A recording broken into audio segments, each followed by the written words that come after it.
ababeka yensa na nkrata na ababeka yensa no eno na pese metumi ahwe na makenkana yetumi ehu emunsem na we nkrata a free conference of head of assisted schools na upper west 4 branch na edebaye was say resolution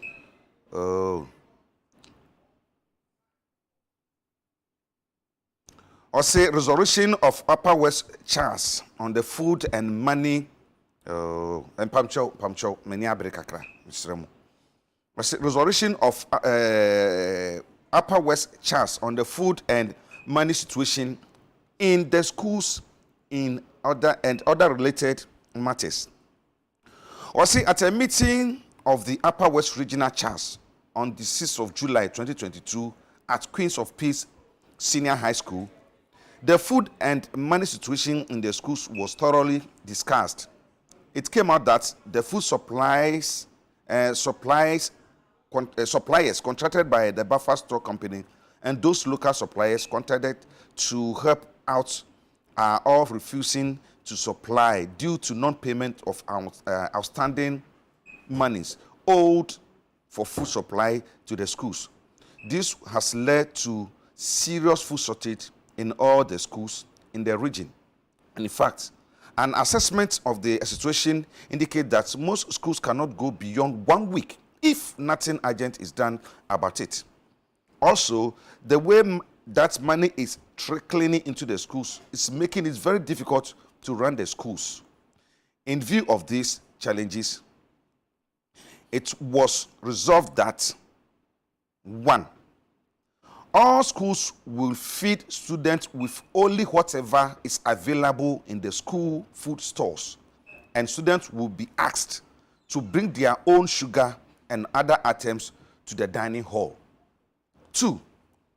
If sufficient money and food is not received in the schools by Friday, 15th July 2022, we will be compelled to tell parents and guardians to either feed their wards or come for them, since it will be impossible to continue to feed them with nothing. 3. Candidates writing WASI will be compelled to feed themselves or come from home to write the exams. 4. All sporting and cultural activities at the schools, district, regional, and national levels are hereby suspended with immediate effect until further notice, since there is no money to carry out these activities. We also consider it health hazard to compel students to partake in these activities on hungry stomach, fearing that they may collapse during the activities. 5. All workshops and other activities which involve the payment of money should be suspended, since it is becoming impossible for schools to pay for these activities.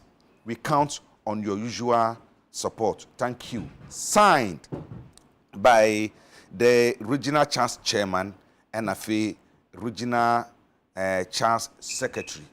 Womumienu and Amusashasi. When you talk for Tremua Bumani say, a year schools are hodwa a conference of head of assisted schools, no.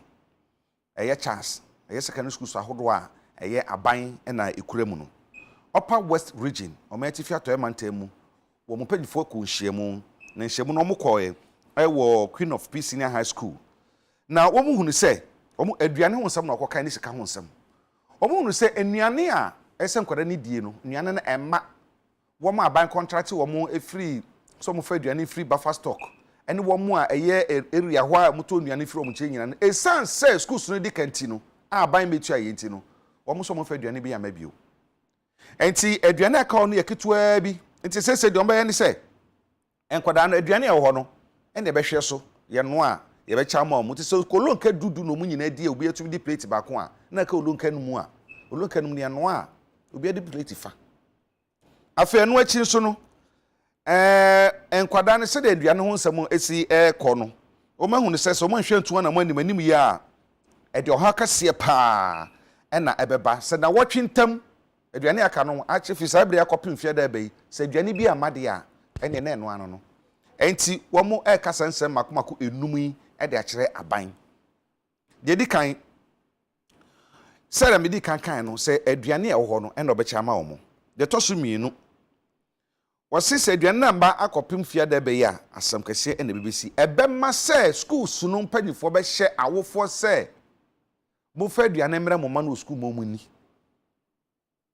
ana se mo mo fomfom ko fie ya ma kwan by force yesen se aduane ni ho na bako a me atwa me surumu ye ma na betro wasi no wose enkwada na ebetro wasi na nsanyan wo ba betwire ese se aduane ni ho nti no school sunu ntumi nya ho hwe nti do mbe ni se wo mama nkwada na nkasa to aduane adi nti wo yewofo a na opse ni ska na okokoto aduane so aduane ni school so na ntekwa abonte kokoto eno so nsusanso wa woni tua ana so se o mama nkwada nyina kote na fie no mu didi o ba school no ba twere so hwe no e school afiri fie na o ba twere school afei de to so 9 agudie hu nsam amamre dwumedi ahodo mu die eye sporting and cultural activities nyina no e wo mansini ene mantam ene o mamu ni nyina mu a upper west for account no o matwam tinton tan esan se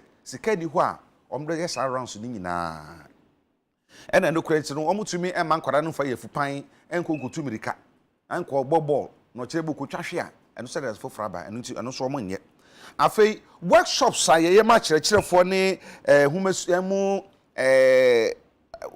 akyerɛkyerɛfo ene wo mu a ebo akyerɛ humamu nneema ni nyina no wo matwa so matwa sensen esense sika bi edi ho a won bɛyɛ sa nneema ni nyina enti na eno ne asɛm no enti ene ye bisa se so far how far ene ye komo ebebedie no akyerɛkyerɛfo asɛm na ye ka enti ene me wo owura Isaac Ba oye director salaries and condition of service edema Ghana National Association of Teachers wono ena etimise nifa so pay ya wo share atade fufuo mse watade no kwa ye na atofo atade me wo aha by me head of department oh okay also head of department anti no condition of service no say one asem ne ye kan yi cost of living say a share condition of service ase aha anti ene ye no ebekasa ana fe ye wo Esther Ado onu teacher ni wono so no timi se benkum so pay waje na tade ensa ketwa fan hye ne kiki Esther bibia woko wonderful ena ye wo Adukwei Ayikwei Awule didi yame de Adukwei Ayikwei Awule oy communication director edema coalition of concerned teachers wono so no teacher no teten that's right me nkra kakra mo na be yesu anope yi enti ye nhwe na ye me dem asese mo nya breba na anope enti ye be din komo ye ne mpanyifo nyina be din komo na fe ya hwe se de ye humesua ho nsam esi kofa ladies first mama sha se free so Esther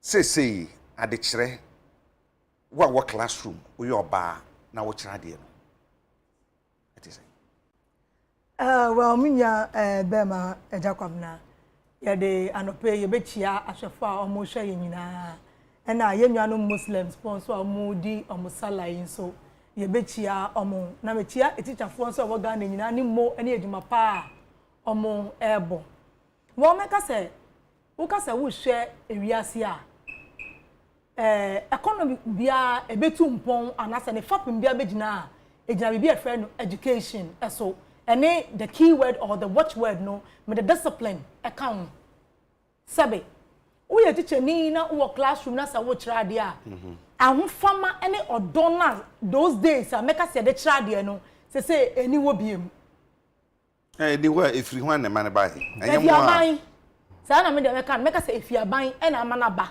because anka a passion teaching no it's a call so uni passion ni odono ene tema no ewo ma you can become a teacher.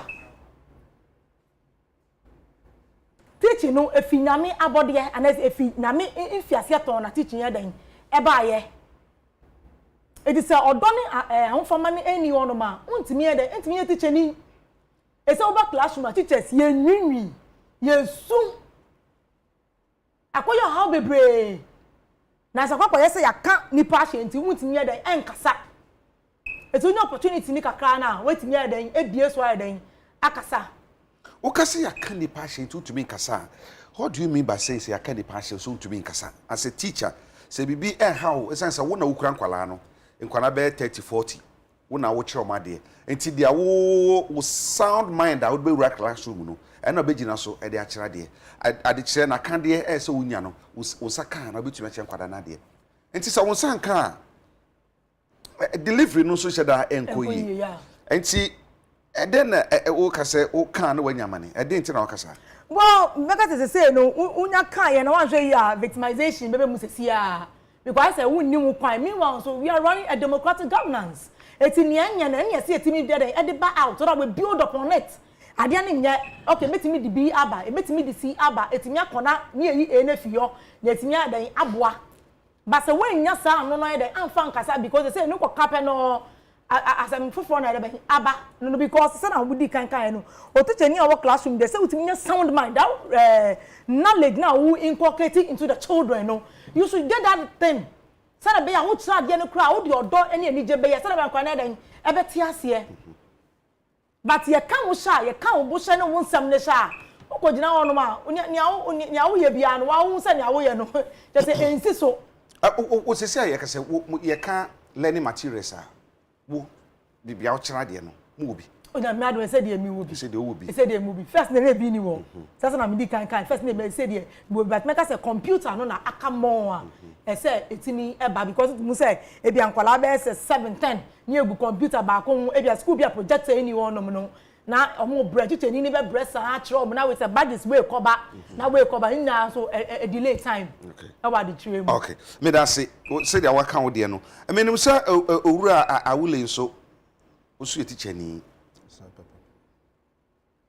me kai ebra na yisa no me master kire ma de teacher kire ma me ko Anglican school class 1 to class na me ko class 3 na me ko presby friend no master uchu na teacher nya ko kire ma do class 2 je say wo fifi ko school kura na wo de ni je bi na eko teacher ni no e de ahokeka bi e na kire de as a teacher said the extra kan de no wo so think asan wa dwuma na wo ye no yo me das no me chia me president Kinali me say no this sala okay no o kan mo ho me de o join ni ti na me pe Kinali so what one for me ye ni wo bi ka ye pe ni ti me chia teacher for so nyina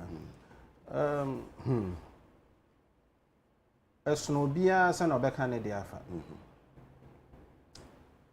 omo city e be to sakra e be mo beka omo de different e be mo nso beka ntini aye kan e bi ono aka ne de me nso metumi aka me de obi anim wo Ghana ha say 3 years ni aye the new curriculum ne bae no textbooks bae and obi anim 3 years obi anim textbooks still a man from preschool to the primary and bae common core program no so ahase e wo junior high school no so textbooks bae when you the first time obi anim someone can ho asem sa nti yegu so atum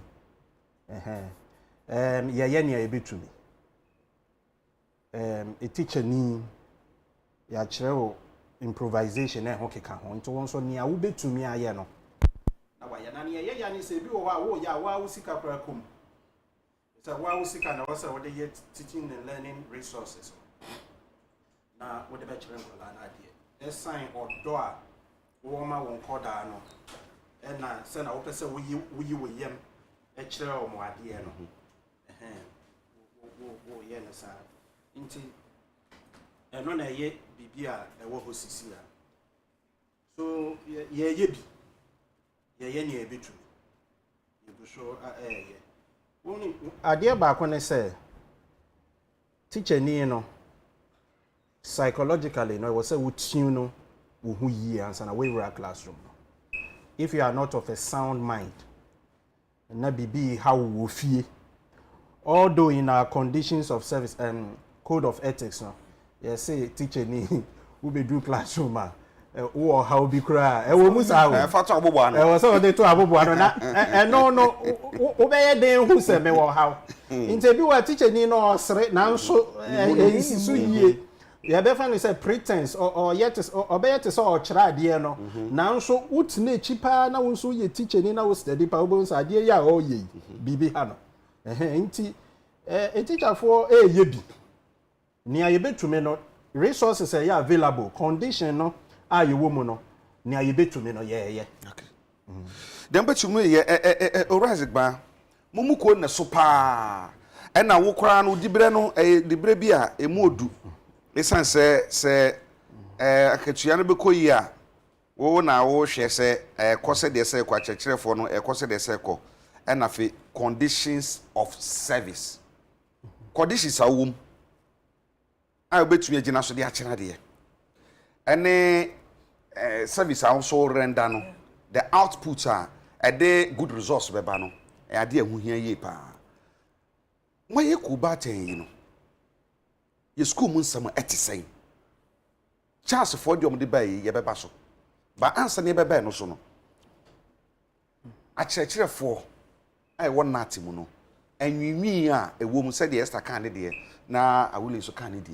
etisen Kwabena nyame nhyira me da ase mesumi fa akonya isu nchia Ghana for nyina and more especially teachers me say gina na atanemu ama enuamu nkremofo nyina barekada salla nchia kese nso koma ye national president Reverend Dr. Isaac Owusu and a general secretary Mr. Thomas Musa mechia me nuamu nso a ete ha nyina Agya Kwabena mse asem na no abusa no a teacher for condition enye twaniti a enye na nsen na me ye adwuma bi na ye pese ye hu teacher for a ekira de wo deprived areas ekurasi 2 nti me call western e call central call eastern mobo okay mo boy say there wama me machine bi sa mobo uko hwebe bia teacher ni eda na school a o kire mu ade teacher ni ba na odam papadan mu na o sensuo efiri ni dan mu ko hye baabi ni wadware mobo ko tu teacher ni bi wo western ogbo okro ni din pregrasi bi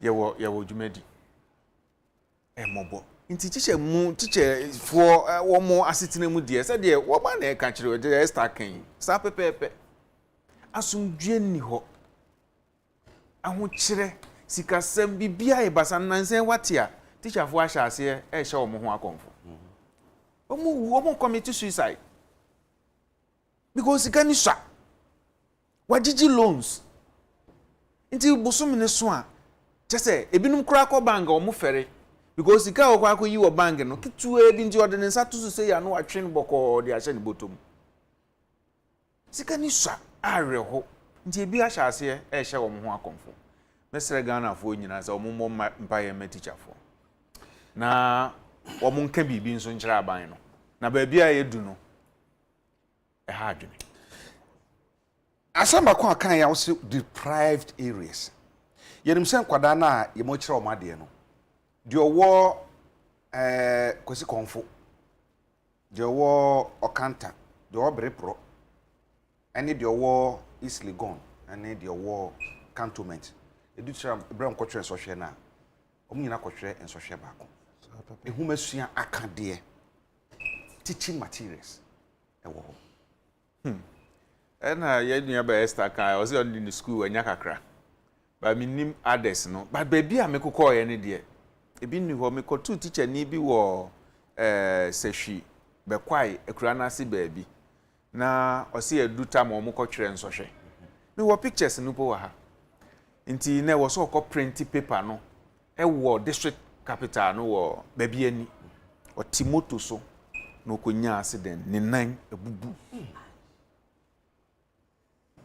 ofie kura na si o ɛna ɔkɔ sɛ baabi ani ɔkɔ print papers no na na ebubu nti akadeɛ no eni baabi a eni hɔ ɛyɛ responsibility ɛyɛ aban responsibility ɛyɛ aban responsibility sɛ wonu sɛ Ghana ha deɛ m sɛ aduane a yɛdi kura yɛde ayɛ politics nti ɔmo pɛ sɛ kura no ɛyɛ mienu kura ɔkɔ no ɔkɔ ka kyerɛ m sɛ wɔ mo nto ma me di school bɛbrɛ mu a ɔde bɛkɔ na ɔde kɔ nso ahwan na ɛkɔ akɔhyerɛ nkwadaa no adeɛ teacher ni nti ɔde teacher ni bɛkɔ ɔkɔ a obɛsi dan no ɔbɔmɔden si dan na baabi a teacher ni bɛda deɛ no nyɛ n'asɛm ɛno nyɛ n'asɛm so ati ase nti ebia ne sɛ teacher ni etu ni motorbike ɛkɔ baabi ani ɛkɔ akɔ print papers a wakɔnya ne nan nyina ebubu ɛna me kɔ yɛ ɔhyɛ dan mu education directorate no kura no mu nim asɛm are hokoro ɔka kyerɛ me ne sɛ wɔn sɛ meeting bi wamba nti wɔn di mo otu no abra wepira nti enye bibia yɛ basaa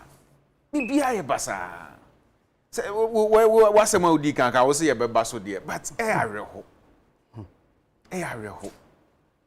nti adenti na bibi sɛ wɔ hɔ na ɛka na mutumi nka ɛyɛ ehu bi na ɛwɔ mu ɛyɛ denti na mutumi ɛnkasa esanse yɛ di nkɔmɔ nyinaa no me I know some headmistress and headmasters bi a bra ɔmo bra nya sem kuma na so ɔmo bie wa no so ɔmo yɛ bibi kakra bi so dia support school teacher for no so a na yɛ tata wɔ mo a na fe yesi so obia kasaboa obi tumi ɛnkasa sɛ otumi na no ka ɛyɛ hu mo yɛ kuo mutumi kasa mutumi nkasa enti mo members ni hu na manesa no as leaders no mutin kasa no kre ye yekuo na ati yekuba tan eso but the thing is yen a ye akandifo no de ye kasa pa because me tiwe me kasa me nsuro bia but said ye Esther kan ono wo classroom a director ehwe no so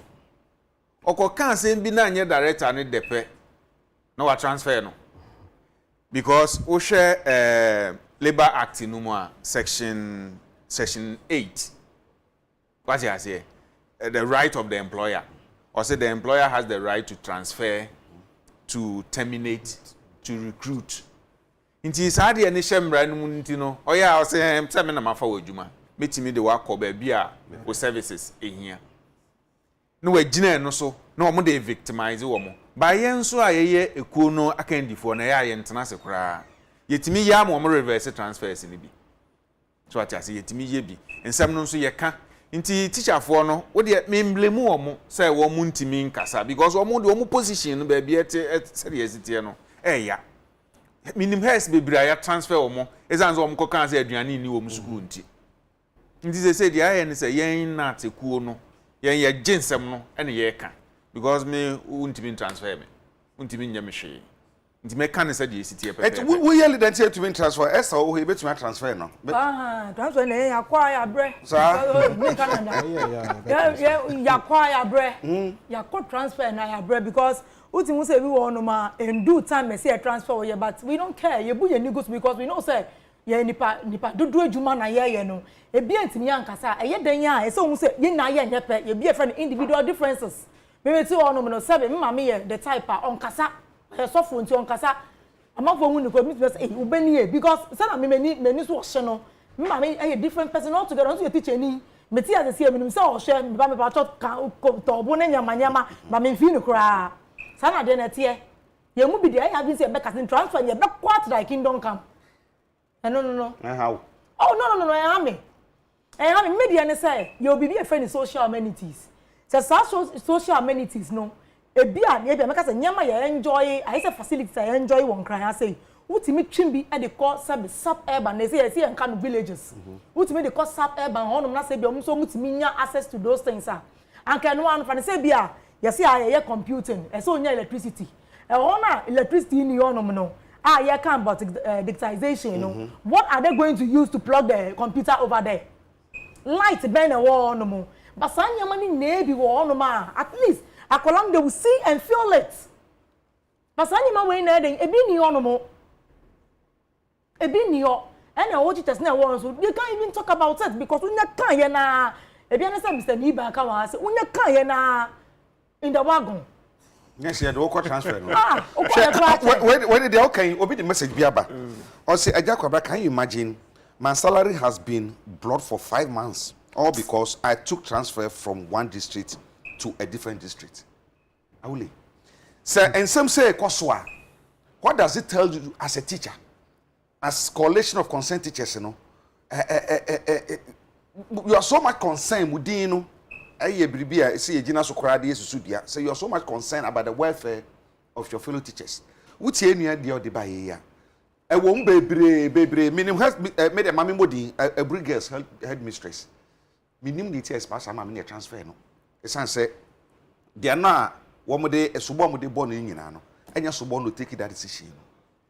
Now, so could we are saying, you see, one no, a yen sembibri. A ban say, Mua moye. Ekuo aka nifa hodo sa no moma be se be kasa nsemu ye de na moya moye de fa homa omo yo me da se oh ye bi fa ho ye ni aye betumi pa e fa ho enten ye ni nyina na e bia wo hu no won framam ana in the media na wo be ka se na ya ye din na e bia transfer ye be transfer nipa no na eno ano no de bi etumi ekotena asem ne so ye hwem e bi wo hon so a e free sa nipa ne nso ayi to make us o efiri o ya hwe mo ewie wo teacher ni na bia wan ye ni yie wo head ne nso so wan ye ni yie na bebi nso ayi be hu se emfiri o ebia o mama o transfer ana we ye headmaster ebia o moyi efiri ho but o mo de obi foforo akọhye ho de ba ye be make sure se obenya baby foforo ebia wo nso na wakoto aso se na be ye bia nsemsem ni nti wo kwa na ebia akoye hehe nti ye kasafa ho ye hu bi ne a wo kan ye se obi salary a block no minim ne nti a etume ba ne sa one ebi wo ho a na heads no some of the victimization no omo de validation and so victimize some of the teachers me ebi aba menim e ma ye de call deputy director general ho e water ma ha ya metumi abo school ni di why ye denti a verification teacher ni no me so mu meeting bi na in those days sika bi e ba ye wo so mo ye double track no omo ma motivation sika bi kakra e no mo ma tem se na ye nche sika na mfa na so sika ne ba headmistress si on chere se sika no se na aba ana se no ane se teacher ni beje wo de na teacher yi ko kan se sika na aba ne kra yi nim fa chere yen e wo se yehu sika no yes so no ntina ni bufu ye ni bufu ye no ka kira assistant head ni say on validate na assistant head no be hu teacher ni say ko panic o say me panic o enne me panic o china no nti for 3 months teacher ni no yam validate no when your salary for 3 months we be say deputy director general issue statement on it say there is no way I will stop it because one validating a pay the salary number. Now ambanswa before I be restore no just go through processes. Just go GS headquarters IPP do match no what they call controller and account into be work afi na wo salary mbae because wa ko ka bibi into one and yet directors ne pay even the heads it's a mumu kra into wo kra head no kra wo ka bibi tiana ono so me validate into district director so wo ho into de bia wo ho no wa ma weni anye de ankasa ende de bia na ya ka wa hye na de bia na ni nyina so e ha nkoda no into ni awo ka na wom identity no be a better transfer no from one district to another another district yenim say wa kɔ hɔ no validation e was said to us be say 3 months na to us we by that time no e was say IPPD coordinators na aye change no e was so mu ye change no into for 3 months no mu ye change na e yo bi no ye na dwuma yie inside then the teacher ni on north just a wafaka aba controller ana GS headquarters ansana wabetumi na so call all the district education officers your IPPD coordinators ora ba ye kan obi se ada na yamfa tewufo ama na mpacho ye bomodin ase betumi nya tewufo na musifo ma ontumi aba nanso yensa entumi aka bi yensa ka bi wa homa so so no be di nkomo nsanse wo so mo ka ho bi pa eni nkomo ayedi ye be nya omo ne ye no omo akasa ora ba ye hwe enkata yi a upper west for their bay we dey mo kan nyina na me name baby owo wa east ho na de na kokoto na bisan se o se baby owo no ka ba na wotwe entini se wanye utanye na se ka no etuja wa age na wotwe na sa na wotwe kura no ka na ba mo ne nnuane mponche na tika no mu ne elodum se ve nti na ntwe ne ye me no na oso oto na se nkro na ohio se den na oyew nsa chese kwan no so enye mahodo bebre challenges a teacher fo komu no ano odin anya sem ketwa nda ye de baba edidi a ye ma bedidi wo school learning materials eduane play a very important role pa wa de suamu essence so woni di me ya ye kire wo den hu da enuane aye ma ebedi wo school mu no ehun sem te sen ye fan compare dia wa ye no fufu di abai Agya Kwabena medical bo sa wa west penny form de sa krata we abetu joy me bo ma ba so papa because ansemu ye o makan e ka me say siga na ha nyina but wo mo nka anya wa west anya wa nko a even kran ha kure wa ha enuane akwara bedi no e wo bebia te se nkora no ko school mu ano esichire a omdi ko di koko kakra bi na hye omu botom omukwa yesa koko no atre mienu miensa no ma oma na oma yi oma sichire di agum ansa na oma no se oba o school a so obi ye parent no o hwe yen a onim de making because na wotwe bia na odisika e mane ne ba no you see me kan say bi say ye nyai politics na anto nchen na yanhwe o man ni ye die yi a wanhwa baby e de ebekọ no enye sa free education eye but secondary school unim say first no na PTA e support pa nuane sem ni adie me ba wo secondary school ye kwa itim heads no the problem ni tudwa yeso ye ma omo ofie o wo se ye ma omo aduane di nti yetimi ka say ene ye beboa so ati ase nso ene untimi nye saa se yakọ dum pempensu bi a ye wo konongo kaya administration e wo ye school num because aban no untimi nsoa ono nso o ma obi nsoa ema no ena edi aba bewie baabi a yeduri eburu girls asemu ya na wo kan eno an bi ena e ba ya wo mu yi maame ni free ho because aban won supply aduane no nkwala ekwam edi wo mu parents say ye beboa osi meyi wadi ana se me transfer o nti me de me ka kire ye teacher fo no mamu nkogigigi sika bia na ya ko transfer mu wo de ade no monhwe ne saa han wo oba wo ye teacher ni na wo oba wo ha wo de e amane ne kakra no mfa nidi na Agya Kwabena ba bia yedu no nti me bo wa afo na ba so wo can say be about a flow of money sika so mo satumika na wo dey running day to day administration of the schools and no success can so etumi ma buffer stock dey eyi wo mo ya contract wo mo no wo mo de ka nti no wo mo supply local for no so no wo mo de ka schools de ka nti wo mo so mo supply nti wo myself from now up to Friday say nuane no ama the ombe ni say bi ankora no be kofi anasa wo for the bank ankora na aduane ma wo madi and somewhere wo kan wa west Mr. upper west for and region for ne wo mo this ankrata yaba wo trickle down to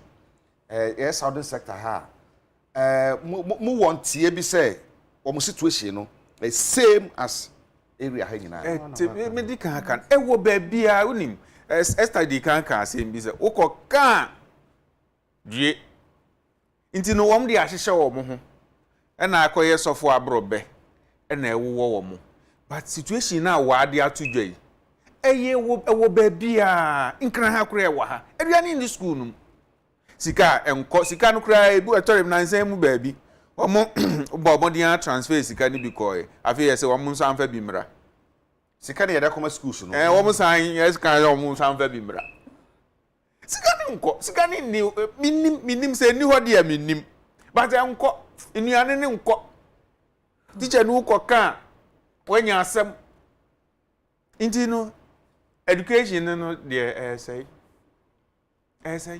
say ampe anya hu bibi dia abanye untimi nso a ma obi nso abi maw teacher for a parent o ma ye ready so o meso school nursing na aduane sem ni ade no ye pejam ozo a osi da bi say ye to school atade amankora ye to books ye ma o aduane sa no menzu kra ntama ozo koya na wanya asem nti enum ni yete enum ni yete de na mbisa se eya no kwan so se sa ne me so me ba aku school ni bi ba wo school ni bi first batch for no me ana me ko tudu na me ko to textbooks ni nyina eya me a na pokotoy ene ye de koy na esta sa ko classroom asema ye kan yenye se bia ye kasa de bia ye behu ohaw nankasa na ye nyina ya to adwene ye nya no pomasibre esa se bebi o ma ni gina se no ye se se katakata bibia so bio ese ya wa kuro nani ne wo se de kuro na sie ayafa na sie mia ye wonso no de hye ene entomago a ese ye de bonso no ansa na ye de atare kuro nani na se ye de duro so kan so a ye hu dododo a ye de beka na duro pot ye de beka kuro no ama kuro na wu sa wo classroom na sa wo cha dia ayi nkwada na ho keka etisen ewo adekire no ade the day no aya wo as teacher ni no wo de ni je bi ko fie se maku school akwacha de mankwada na ti ase mamani agye sanse nkwada na ti da mika ni nyina ase aya wo tin kasa meka se menshadante enkasa no credit wo kan ye ewo days bi wo hono ma wo tin kasa days bi wo honso a wo shedan den ente sa enka no de bia se ma meka se teacher ni bia wo set wo aim wo anasa wo target wo ambition it for the method when I will use na se be enya what's a plan no that is it sa se ma meka e koma aban say na wo de aba fine a good thing I said to me boa bibi e betimi achieve bania wo de ba policy na wo de ba very good. But Australia no the plan now ode ba no a plan A ni fa yes sano nya use what plan B sasa na ye kan o se wo se ma obi an gisike bia ye ntua hwe textbooks a enkola intimi nto eno so a ebi eden intimi emaye e ka me nkwa ode ye 50-50 no would have been the best we bet me provide bi send about ye wo needy but brilliant students. Those ones can be given to them. Now, Anka, so no, the parents can afford it, no. They buy for them and then they bring it to the class. Because as I said, not one hour try there now. I am not thing. Ebia within lesson, be I say to me the best 2 periods actually no. I bet me extend the work or maybe 3 weeks, 4 weeks. Because I won't carry any wedding. Ebi ni ono mo. Just na when you be my kind, ebi once wa obe use improvise materials bia. Je we ask cafe no, ma minti so biom si cafe no. Enu ma na obese yi se sika ni bi na wo de ato nyama ni bi eden apa be kira de because in Kolanda mo a wo kira de na wo use TLMs no and TLS no omo buy very fast but enu ni ono ma it becomes a problem and they say aban to me eden eto nyama yie say plan A and fa use plan B to your 50 let the parents also pay 50 because e be honest last time I think say last time examination you wrote it on the board. Sometimes I quite remember. I will say it and say it here. When say you to be framing, me we enough me to cry to say the calls that were coming. I have to ignore them. I'm for say yamode. Say I go can the say can that kind of thing. Then I'm saying I can't because the cry never go pay. Me kataso. We wrote the examination on the board, which was supposed to be so. I could go school for some time, maybe it was 6 months. I quite remember it's COVID time now. You break here 6 months. Now you try exams and the papa no. Make a year back to BC. And say to me test akola na akola bi ko no say ne shedi. How to answer the question? Say be ni ono mo. It's just anyama ni nyina. But if the parents ne to ya, and I don't think say we nyina dey ebeba. And I think say aban enyama bi wo no ma say otu dey etu ni ye as well as the ministers. Come to the grassroots. Mo na mo problem a ye face ye nya wade animu. Won't not one make it any policy. Yan share idea back one. Obi the message be ba me o de a cheche funa na dey ba ntom de ba na makan Joyce Sancho say Agya Kwabena, do you know that newly posted teachers have not been paid for 6 months? Yet they expect us to teach. Awule. Se teacher ni minim e bia say omo ye emu fa the validation na aha ni na me bia tete sa ne ayi omo hwe kwan say mo be ye de asa mo ye na aka de asa mo nya na mo de ye no ebi wo ho ebi no mo especially wo ye adwuma na wo nya ketua no wo de amemrefe na ye ye de eno e be ka discipline e say de man kwada wo school mu no ho a e say teacher ni wo ni ho kwan say wo de aba ka kwada wo ni ho kwan say wo ye yi enti no how do you manage students e wo school say ye ka say that's it. What is some document be aba say and on a young so and from managing colana but winning to me and fa bibia obeye bia na was so share the culture mamre na e was our mind so to me ko adopt bibi from UK and America or Europe na what the abaga na say yemfa saa kwan na so entity yem na yem nso say eye bone obi beka kire me obi betumi esinebo aka kire me say what the aba kan akoda eye bone if say bible ni kure wom nten ye bone na ebia kwan so a wo befa wo de aba ne beka akoda no na ebia enko ni yi nte wo say ye den hyehye eto teacher ni owo classroom ne kura ne ye say wo say wo bufu wo ye bibi ma akola ni bufu wo kira de wo class so a en wo say wo ye bibi ma akoda ni bufu akoda ni do to me ye bibi ma teacher ni bufu e ma wo bufu e no kwa say e ma wo say wo bufu e wo say wo to me e control nti ni nyina ye nhyehyɛ o nti wo ko school no ma wo be wura school ni mo no say wo ndidi ye kura e wo say wo ye te say wo didi wo hu ni nyina no ejina me hu ni say aban a etwam ani ne wo hu ni nyina we are not getting our priorities right because of near abrofo beka say political expediency baby e wo say yedi bibi fa no ye mfa ho na politics so nti na ye nyina ya som sese ye nyina ye kwa akowura sa tokuro nim hwe bibi o me be ma wa analysis bi je say aduane asem ya wo obi wo primary school ye feedi no eno kwan ye omu nyina o enye primary school say wo Ghana ha nyina na ye ma wo aduane o eye binom me fa ni say majority na 97 pesos na che say primary school a omo ye 100 no eye 97 cedis a day na wo de be nu aduane na Ghana ha ye nyina ye nim say wuntumi use 97 cedis enfa nu aduane ma 100 in 400 ye nim. So we know ye nyina ya ye din by you say oh politics oh feeding ye be feeding and this is so bad almost omo person mo betwam go mo twam a we mo baka say hey feeding kola no mo ma betwam nti ye nim na so ye corners I feel no ba JHS ye feeding won the JHS students no feeding Ghana ha ye feeding JHS into primary for ni bi and ye feeding JHS no feeding na ya jump ya jump here na ya call SS there ye feed you bia pacho we osha sebe nyansa wo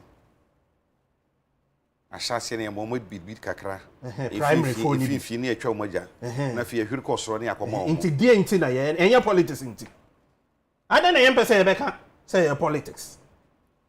So we are playing politics with our educational system. Exactly. Well, obi am mpese obeka ada na ye politics won feed JHS now so SS who feed obi a politics ne betumi afidi na na won to me politics inti wo ya ade bia wonim sa ade na me ye no enye ni kwan mu a inti won to me ye But politics into we say metumi aye. I don't think there was a feed day student in the senior high school. But what bano basic school JHS won't feed you bia primary school feed you some. And no crown so caterers no normal call demonstration 97% going to be in Chiao. So we are joking. Ye dia agro ye den kolane dia agro ye nim say ade ya ye. Well, we should channel the money to the right source. Say borders na ube to me feed one. Who are boarding me feed you. Why we day students no? So fee after all. Why not all share number? Why share number? Ako JHS. We JHS. Odidi wo fie anopa area na numbre. Na ne ba call senior high school or ye day student. On to me feeding area. Wana parent bay. And they will feed the senior high school now. Feed the junior high school now so.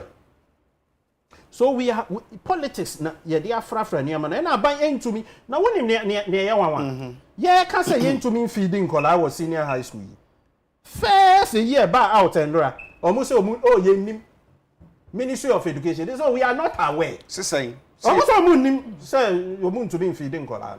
This ministry and there's a minister. They are not aware. When him say Canadian so e ba ye no. E chire omuko release sika ni kromo sanje bi no. General Secretary of NAT e ba ye be kan say eduane ni hwa ye be feed senior high school for. E hwa na minister necessary na mo so mu kan hu bi journalist e di nechi. E na odi omoko Achimota school. Achimota school so ye nim kola, ye nim parents a omumba egu ho. E no ko twa omo baby omo eduane no wo no say, "Oh, e mo wo eduane wo ho boa." Now, so the following week, then almost release sika say Munjinko Triaka. So what kind of joke is this? She said the ministry is saying they are not aware, and there is a minister sitting down. He is not aware. We are joking. Owaba, obi the message bi ba mi re ho kakra na one hwe ya woman na makaba ku bi ne de fam sa. I say we are 7 teachers in my school from KG to junior high school in Ahafano Southwest in Ashanti region. Teachers makumakunso from KG to DHS 3. Sana keseba. Any mako to school bia from KG to primary 6. Teacher for year 2. Mako to school bi so na teacher ni ba akope. Na na ewum. Nso unim se ye ko negotiation a mu doso. We de we ka ho a ye ntimi mu doso dodo. Ye doso a ye doso yi bi adi. Ibiadi. So now obi ken from KG to JHS nipa 7. So the true picture no mo paint no. Actually ye nyina. Nti we ne bra teacher for ebre e wo Ghana ha. A nti se ye ka asem bia e wo se ubie waso so we aban a na wo tema na wo teacher for ase. Because se si o mo ye 7 na je se wo so mo check class ni nyina. Me first posting ya de me call Sankore abuom kwan no so ba bi e frɛ hɔ yaya no ya e hɔ na me call from class 1 to 6 near 3 nti ye che me na me fa 5 and 6 nti omu nyina ti dan ba akum na 5 fo no ti ni sei na 6 fo no ti ni sei nti me kyerɛ 5 fo no wie a na makɔ kyerɛ 6 fo no saa kosi sɛ me de efiri ho no wati ase nti je se bibia nkoyie aban beba aban foforo beba aban beko de atia neti nti e wosi ye jai politics no ti se de awulo eken ye de politics a say bibia because e manya we ba we ka say na ye true education ase mo so ye de dibre na shamonsa okay mo na adwuma no kura mo na mo ya adwuma wura no ma menka ne sai sansa mo na mo delivery no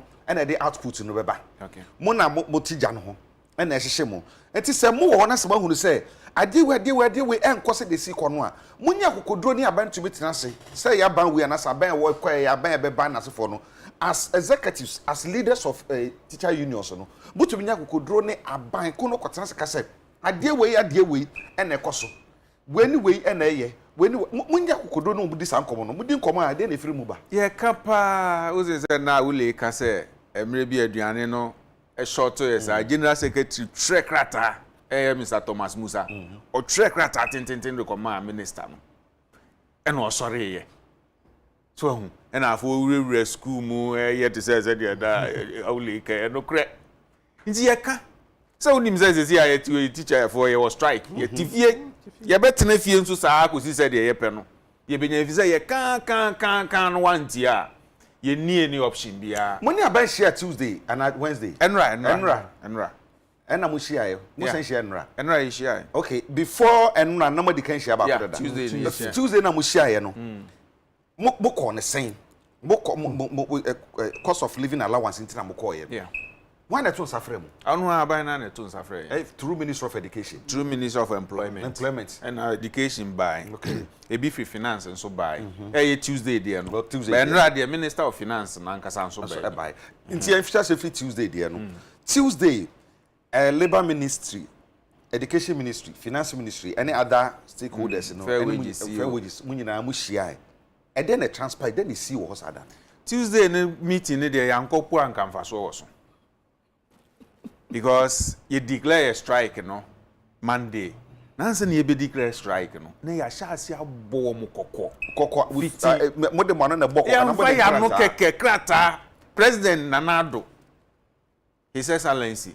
Onu kra ya twere krata akoma no through TUC after May Day no betena edwam ehwe ye me ye maachi ni ade ka kire ne se baby ayedu no ye ntimi biom nti ma yekola ofiri wokọ ya na ye twere krata tintintin ne ye de ko ma na ye ko born nka ye biom obi amfre yen obi amfi yen anka wo de ka se o mu krata mu twere be mahu mate me ye hu masom me ye hu adwuma po ya nti bibisa kosi se adwada yi ye declare strike no no mo invite yen Tuesday no branda na etwa mu ye de bibi atopo no so ye se ye pe 20 enya ahin bia o teacher ni kana ketu extra kana ketu a kire wo sesi a we be ho emu 20% pe ene ye pe ye duru ya enu mpo de wa amoso monko kan kire mo nkrofo no hwan ne kasa kire mo ye Minister of Employment yes, and education, you know, almost pacho, young country teacher for no,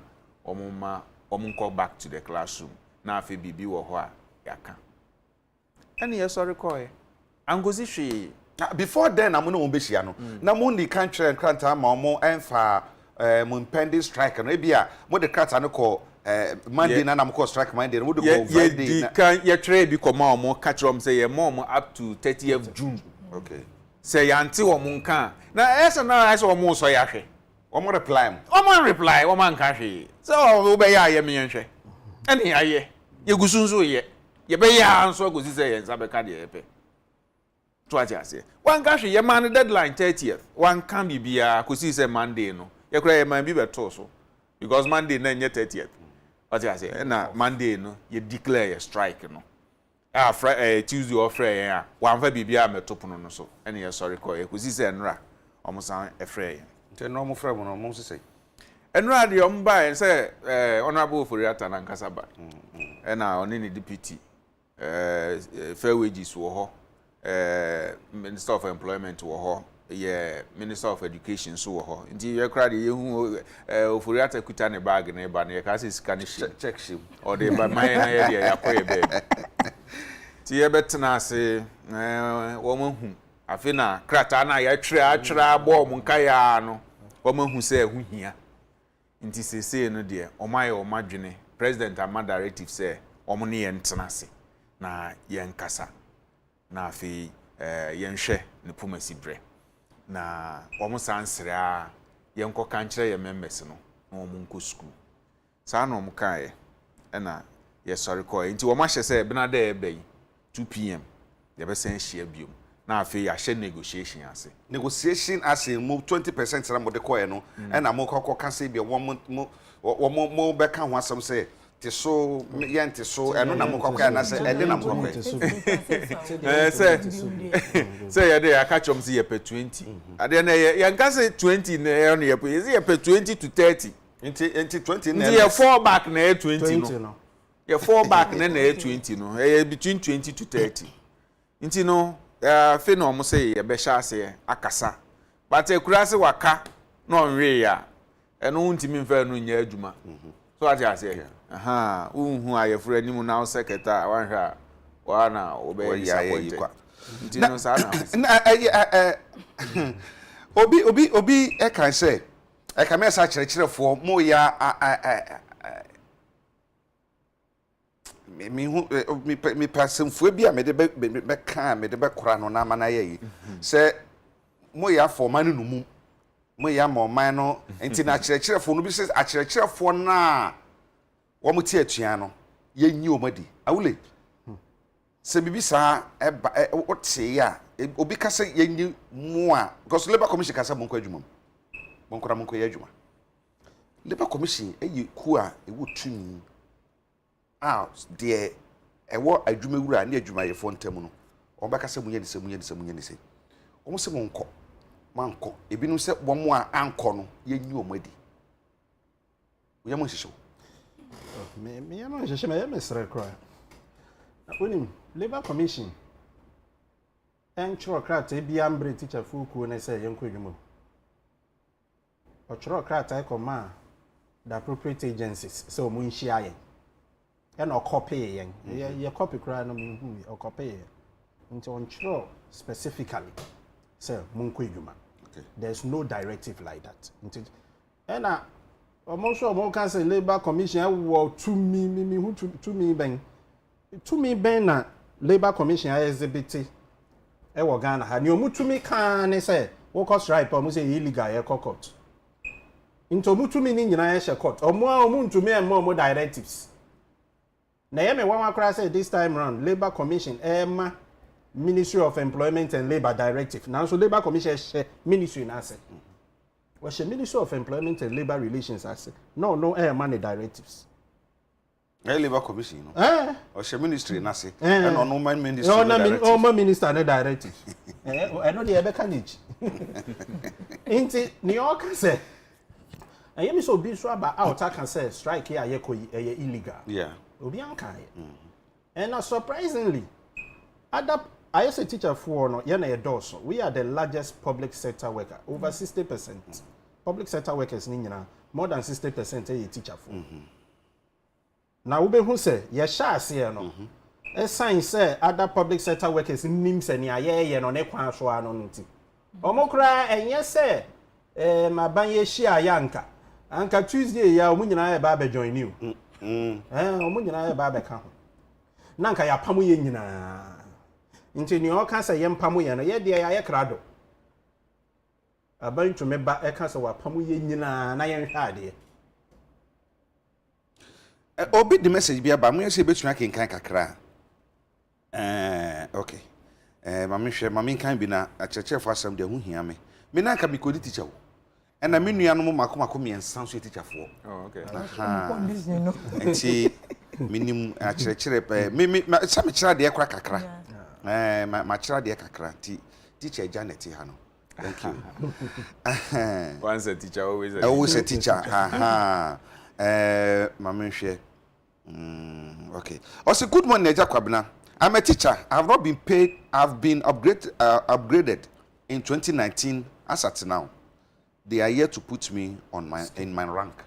2019 I upgraded no but people ne rank and no end to maybe so asam no pa say or your member or say poku bright or I'm watching you live from Sunyai ni ba okay or say me can say talk for teachers.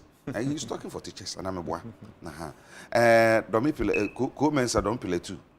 Okay, on your day I am a fanaba. I had the anchor I am a fasamo. I could see a Sir Franco said, Kwabena, can you imagine my okay. I'm saying on the I can be James Jantro say I think that the NATS and other teacher unions should be fighting for. What they should be fighting for is quality of allowances for teachers. Teachers struggle to pay rent every 2 years. Someone is in senior high school and he is entitled to allowance, but those at the basic schools are not given such allowances. What the special thing are they doing at the senior high school that warrants allowances. The only person who receives allowance at the basic school is the head teacher. COLA is not the solution. Let's fight for equality of allowances. Let's say, bidum crutches a COLA na more prenocrano. And no, I need to try to get 2 more and can be to me about Rebecca Wansem as time goes on. You be this as some no uncommon.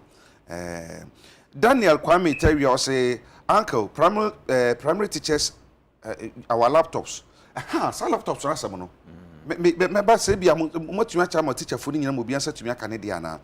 Jordan, or say I strongly blame our union executives. They are just something. Okay, Mamenka. Or say greedy. How can one institution have more than 3 unions? You were not, you were Nagrat, CCT, and the OCCT. I'm saying Bakubi Kraban and saying Bakubi a bro 4 grand. The other ones near recognize you, papa. A dorsal. And you know, Obi a candidate, which you find, we are trafan, maybe I say, now, there's an impact, is saying, you know, and to me, Enya. And it's a cool, yeah, Moka was me, many Abraham Moka was me. As I call an about Beppe. Well, about me, Peba, Sena, me and the battle, no. I was thinking, say, it should rather comes with the salary and you shooting it up. Because I think for some time being, and then I think the government will take it off, right? I stand to be corrected. Because more I say. And then you bet me taking it off. 20 days, I bet me I can say, Mama up to October, near year for you. But who demanded for salary increments now?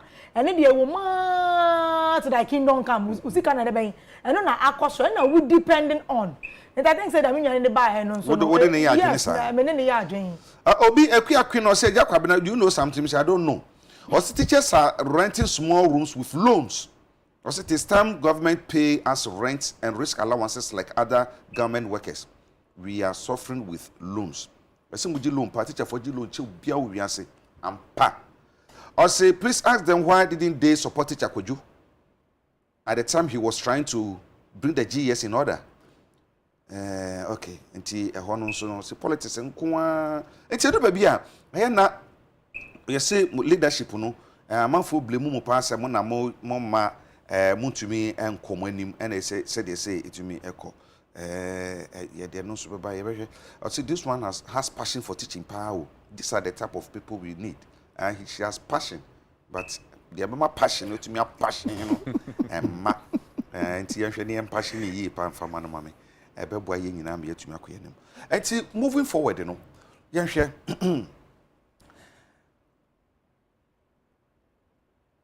the entia mugina so ede ma say mo gisa condition of cost of living allowance eno ne ne wen ebinom say ehun hia essence we are all living in a global world that niam sheda nkoma oman bia ahokyere obabia enti no denti na momo pray for cost of living allowance dentra okay eja kwa bra me da ase em say ye twa kompo ehwe last year ye salary negotiation in fact ye wo mra e kire ye kwan a ye mfa so enye ye salary ho adwuma mra no mu no e kire say by the end of April every year no e was say yetimi e fix the minimum wage.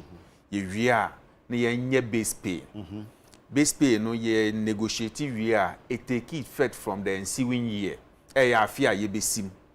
So at ya say. Until last year say we shall because of COVID until 2020 there ya nye. Until year 2021 ya nye 2021 there I was anke ye no 2020. Until year 2021 there ni 2022 there nyina last year July any year na eya me camp cry na e ma reho because eya na me pese me boso because obe kai 4% 7% e bin see say equation 2 mu no ma 4% and I see this year be 7% 7% nti mrenu mu no ye nti next year there say afi na nka ya hyase keka ho asem akosi say ye declare strike nti wuhwemu a afi we ya nkasa aketua ntumu de ye nsaka na emom last year ye fix sa 4-7% no eno no ye je na mememfune so because Mikai government can say on call my she 2021 2022 ni nyina ye twen ansa na ye nsa kasa 4 and 7 no ene ye gye na mememfin so ye gi wie ya ni government can say so sika ni ho ni ade ye gi wie ya no fa akiri ho nwa na article 71 for the okokokuru ma wo mo 70%. ene ye de ne ye som mframa na sabre na ye sa nhihye no na inflation afiti say abusumi we mu na ye 9%. Enne me no ka say inflation ne nam 30%. Sabre no say dokono na ye 1 cedi a enne ti say ne nam 5 cedis. Esther me bisa no so ofuka ko school. O say ane. Lori fare no tua last year no. You see akambo ho be ye mprensa. Teacher for your rent. So when the text message you say buy obi say your rent, your loan near their rent, near the rent bi bia kosoro. Nso ya ketua ne de gina ene gina. Ene ye nim say o mato aketua mu for 2022 dada. Yes abibi kitikiti 7% no. Nti ye ntimi nkoka say santo aketua no mobile. Na mmom ahokyere na ye fam no. School na ye ntimi ntua lorry fare ni nko biom no. Fuel Agya Kwabena say auto fuel. Fuel some there. Aha. Nti meka obeti mase yie pa. Fuel na akosoro no. Ne sa no mani nyina ka bomu ema ye ho kyere yen. Ye ntimi, say ye ntimi nya hwe o. Dem ka kyerɛ say teacher for no bi ahya say ja konfo. Ye ntimi nya hwe. Say ye ntimi mfa ka akora nko school. Because kan ni ho. Sa 7 ne 4 na ye nyaaye no inflation no apepa ni nyina ko ama say ya bedika we akire nti yesre sa ban no emfa 20% pe emayen na ye ho hihan ye kakra kosi say ye be ye negotiation afixe minimum wage ni base pay ni nyina. Oh okay nti no kola ne semete mo ase a na eno bribia mo ye de asomasene for the time being until say because yes etena wa kosi next year be ba ne nyina ne yewu because he say no be enti na sa strike we ye nkole no off da kosi say ye be hu say yes me ka chiro like kingdom me ka chiro ye nkole strike no off da kosi say ye be hu say bibi da pono no so aye di kofie na aban ka so mama be 5% bia say we sika ni ho. You see Agya Kwabena sika ni ho unim last year aban ye bibi no say banking sector asay nti e wo so wo hihye ni yie what you say aban ye magic e ko pesika titiri due 13 billion e be share banking sector num so they revive no so what you say aban otimi ye magic pa nti onye sa magic na bi mayen na yemfa ntwa afi ni wiansa na yebe fix it next year you know base pay no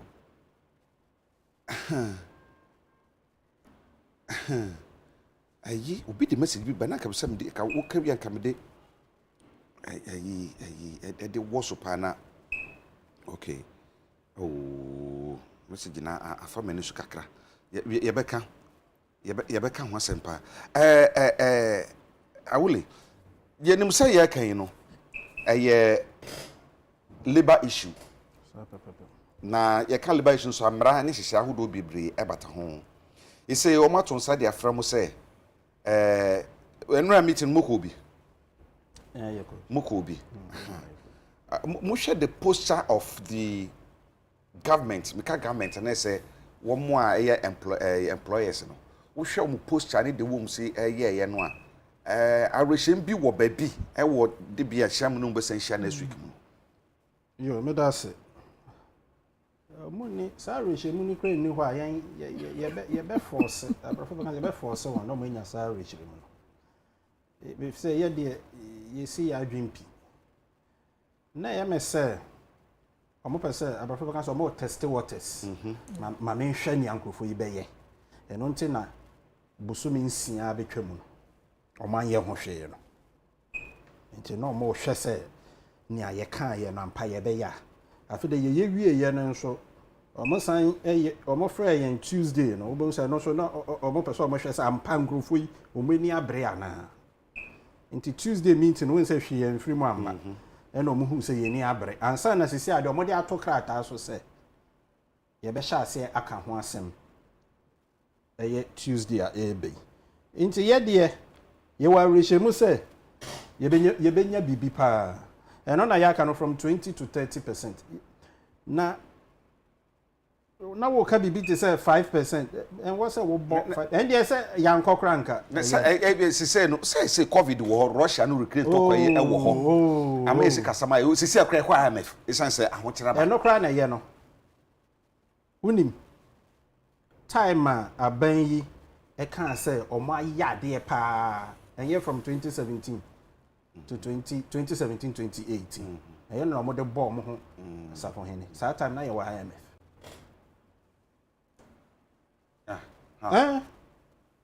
That time we were still under IMF. Now we need. What say you read? First year, yes. Almost extended. Almost extended. No cry for 2018. So okay. International IMF. Yeah. Ebe mo aban na cry ya de. Ebe stabilize the economy. IMF yeah kakayu. And this is not the first time so I call IMF. Your Papa John Mahama, His Excellency. You call IMF 2014 from Mayankola. Into Kola ni ajibida. Na majibida. Ya ajibida. Yaji 15%. Oh sir. And yes this is the first time. Yeah call IMF. Into abaya jatum say niama enko ni yie. Say inflation. Me ya sure say government statistician e ba. Say inflation be go beyond 30%.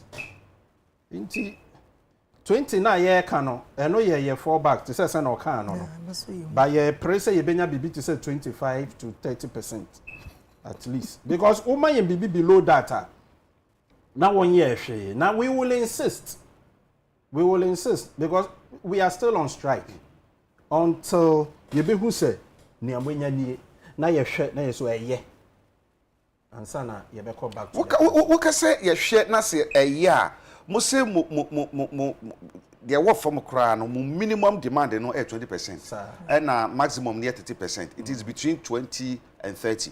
Enti abana no ka so me hwe no mo minimum no 20 no still na no me tumi enti me ya ne 10 e de amamo a sanka ye so mu sa for the meantime. No ye negotiations sir ye fall back na ye 20% in a year sha see free 30%. So aban already unim say yen ko below 20%. Aban ni. Nti bia ye de acha aban na yen so ye pese ye tena ase no. If say all other public sector workers so mu nyina wo so mo so enjoy bi no ye be pene so be ma 20% na e bia eno de ye be pene so. Or say someone do say Agya Kwabena, do you know that some table members, especially matrons and kitchen staff, are still working? Well, Agya Kwabena, sasem de no krem ya say tewufo ni ni ha. Unse tewufo no kitchen staff, watchman for, driver for, laborers ni ade. Now because of sa double tracking, we kwa na we aba. Wo ma asem awe ho. No nim, wo mkra de wo salary nya. Tewufo no. Me count 100. President ya tewufo no, I work phone so. Na ke yemi salary nya. Nti wo ma asem de awe ho kra. And be 3 years ni ebi kura nko fie da. Tewufo no. Me ya. Se we no ba kwa na wo no. We mo ba sa no mo so eja ho no mo te. Eya papa. Nti wo ma asem de awe ho. Enti say me hwe na say sacrifices pa wo adwuma na mo ye ni mu ana. Unim, on say ye declare strike say da o. Ya pem baby a ye du no, I say aponchire ni nsu ata na afi we jam. Nti won a ya wo ka na mo nko ye sere mo yente sa asem no. Baby a ye du no ye ntimi ebi ana mo nhye ye mpabo ani bi. Enti esa say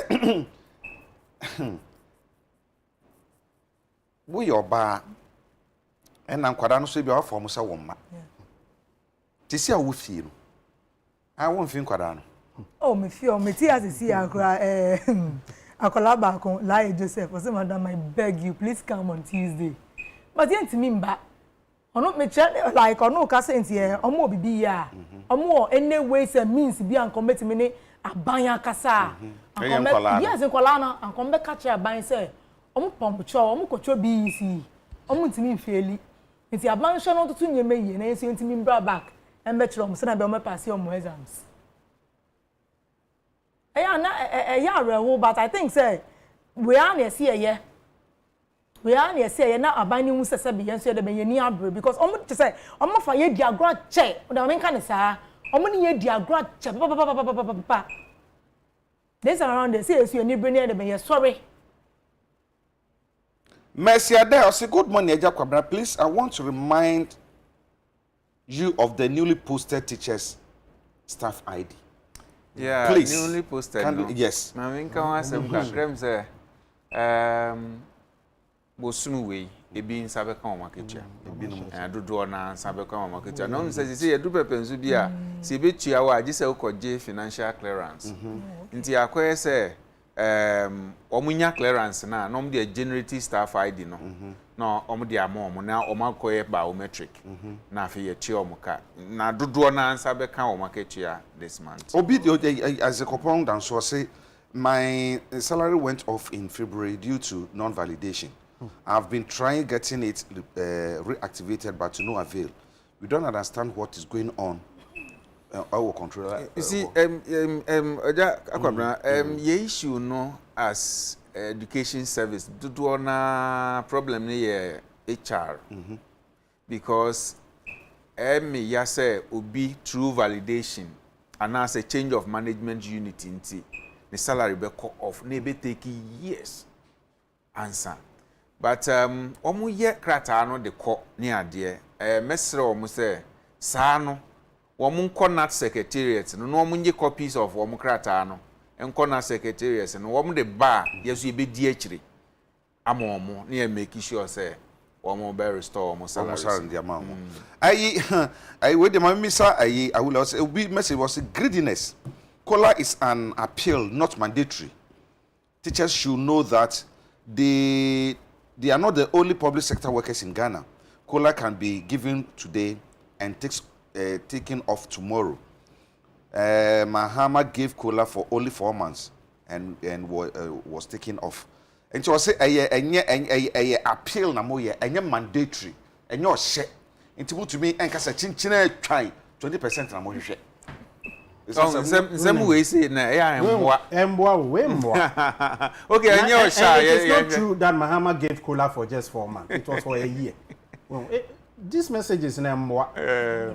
Politicians. We are not politicians. We don't want to go into this tangent. At the end of the day, we know what we went through. They accepted 4%, 7%. You know, leaders in India you go through. Do you know that the national security was providing security for union leaders because of 4%, 7% na yeje? Because yakoche union leader born, it will be because of that 4%, 7%. So we know what we have gone through, and we are asking for cost of living allowance. Is it not true, say inflation in the whole of the West African sub-region, the inflation that was high, and yet true?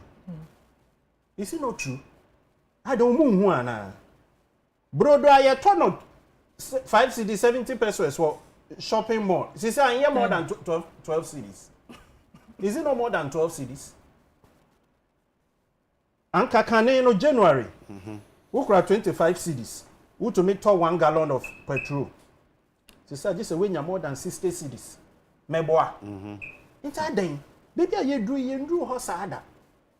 And what we are asking for, well, surprisingly, no, among for doing say, no, teacher for Kwan Anka, Intaka other public sector workers. So best sorry, say teacher for, yeah, so you moon Jania more, you know. But at the end of the day, we share your kratana your children on 24 February. We didn't ask for only teachers to be given cost of living allowance. You can say, and other public sector workers. Secretary General of TUC made the all kind of, or say all public sector workers, including security services. Inti obia ye din, and I teacher for the, you say, baby, I didn't no, ye de ebe sorry. And I am sorry.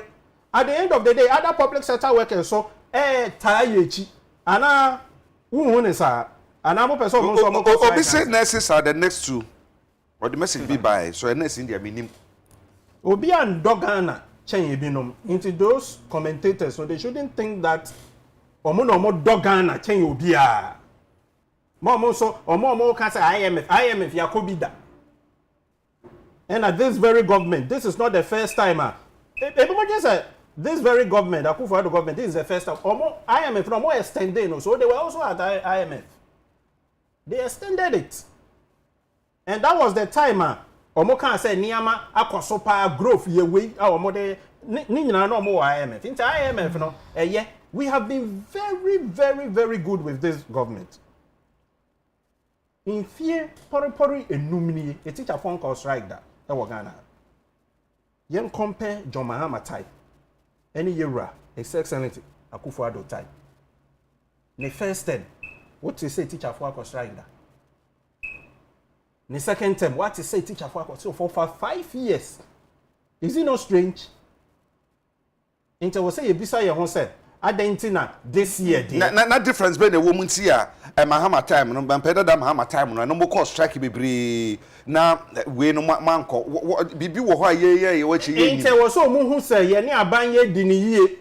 If so more bano almost so ye ba be ye we am a teacher for accommodation omo kan so be si na am a teacher for no mo kromu re fi say e wo manifesto me ye na ye ko kai won say wo manifesto ni omo esibi first time ko nti ni am omo kai ye ni nyina nti na they also had a very good minister then, the Minister of Education Napo no so oni yen collaborate yi nti ni nyina no ebi wo ho anopa kro to me frɛ mpacho mu hia bibia na bibi wo ho a ebia nti wo pese bo cost strike no so honorable to boy nti they were proactive but minister ya krata from January, February, March, April mwaye bia amaye meeting bia kra amaye ebia na or reply na monsanka na oh David onye hwe Inte enunti na yedru baby yedru. Inte for 5 years. Yan cost strike, yan ye bibia na ejina se na ye kasafa. How are ye collaborating? No problems wo. Ye person problems no. Problems no ni nyina ye solve you. At the end of the day, we've not solved all those problems. We both say we are only concentrating on cola. And you say cola pet na ye problem e wo. We have a lot of issues. Vehicle maintenance allowance yan kan wan say move. Anu somebody so we have issues, upgrading, promotion, issues war but ye na mako. Say ye can call once and we want to survive. Ye pese be wu. Because one share December, na teacher fu na ye wu. Ye pese ye nya nkwa. Omo man in 20 no. Ye nya nkwa wie a wo ye name no na ya kan no aka. Nana baba akwasi holy was say I don't understand why teachers are not being paid well in Ghana here. Even diploma nurses are as well paid than a degree teacher here in Ghana. Why? Eben once you say, Kwabena, please ask them when are they generating the staff IDs for our Fano North. We are totally hungry. Please, any information for us? Good. Okay. Sir, staff ID no. I know shikakra na ebema question say me be ya me sure wo why east ono so kan say omonsanka omo so mom na tamale no mo meje say omo aye biometric registration omo de omo aye biometric nyina omo nsaka omo staff ID data but it is based on financial clearance nti no asem when na education payroll for enya clearance ni free finance no na omo generate staff ID no ama omo no omo ye biometric no ba ye ni omo kasa se omo fast track no oma na ni nyina ye fire kuya susumpe na mo emre enti nyahwe the expectation of Ghanaian ni say sa menti me ho ase a ewo hoyi ebetu ahwe ni apa no pomesebre but there are a lot of backlog of problems yetumi hwe ensolve here. For instance, with the my fire adwene mra we so person say affect enkwara no directly any enuane sem upper was for their base baby adri within from now up to Friday enuane na ewo ho no sa omama nkwara na akofi not as a chechefo ku batan kese pa mo mangana mu sa challenges ya ewo ho yi munim dadada na se say wa for their bay wo se wo ball maba so pa yenim other school say the city maybe wo de unim say e bia wait say baby aduro no esisi e kan say the esisi kan pepepe e den na natfo mo ye e de afasa enuane ho nsam yi a e be man kwada no school mato mo ye mo no matene school say wasi so hwe no e da ehwina no haya but we medical board me general secretary Abaso, Mr. Thomas Musa, because on what this answer we are on twin so crack, say, a beer utie, and answer me can wati. Into Ubon say, if draw there call a holiday in a Jordan, and I burn there call you bet trick at us is here. But it is yes, you was right. Oh, yeah, we are still working. Into no, you bet to one among. Into ye bet to one among. Uze na I will catch us and say we basa ama general secretary krata ama quickly omo di bikoi so politicians na am say ya no mpe u omo tujwa na afi o keka nti na me bo wa afo yi abaso no because bebre ni wo mo a ekoso nso wo mu ntimi mfa ntujwa na ehihye wo mo na ewo wo mo nti wo ma ya ade so wo maka yesu yehu me bompa say minister amfa camera enko dina baby a eduane kakra wo enchucha na odi ba ne sana say e bia minister na ko ebibi sa say dia o kan so ko achimota yi me be ba ko achimota yeah o ko achimota yi a o say achimota na aduane won na sefo no mo so na mo ye teacher fo na mo tija no ho bra teacher minister ba ka say aduane o ye no ana mo nya kokodo an ka say minister wo de obo anya no kore yeka say de bi na de wafo yi dia say wafo de ne no mo nya kokodo an ka start here no na Esther ka say MBA victimization teacher fo no bebre esuro say omo beka na so omo tumi nka nkere mo enti no omo ma ye tete say na me bon crofo we abaso yenya ate say no ye wo evidence enti no ye ka kire wa ye wo nyina so say we mu school we na say ya teacher fo bi frame say crofo bi jiji wo musika wo ba bi me mo di answer and am say hwan ye me kan wan hwa any offer me ye den because me adwuma me ye ne say wo kana wo body ni kire me am ko no ana ni pani won ma ka say wasimasi we tu no fo no nya de o ye no titi teacher fo no na offer me na kana say yes dey am fine e do baby obi ka say mo your own enemies me ka say you can say laptop you nsem one teacher one laptop and one sama ko say laptop no in fact enhyehyɛ a ye de tutu akwan mu sanka ye be ye distribution no amma ne sa said ye ka say yi say aba obi nkrof obi asend me message asene manso em say ban odan o ma send me message say ye ka say wo mo nsanka wo mo de nso ye tete wo mo nso ya te awie isga de ya te awie na how ya te kura te ho nsi ho ya te awie so ati ase na me hye wo mo say wo mo nya abotre we de teacher for me ya ye nsanka ya de no ye ni abre pa me ni wo mo ya adwene me so me ni wo mo ya adwene e ba ni production e de o mo produce na say senior high school for nyina nya o mo de and me find say more than 90% of junior high school for so e kakakre bi wo Ashanti region but mo kra o mo nya into your primary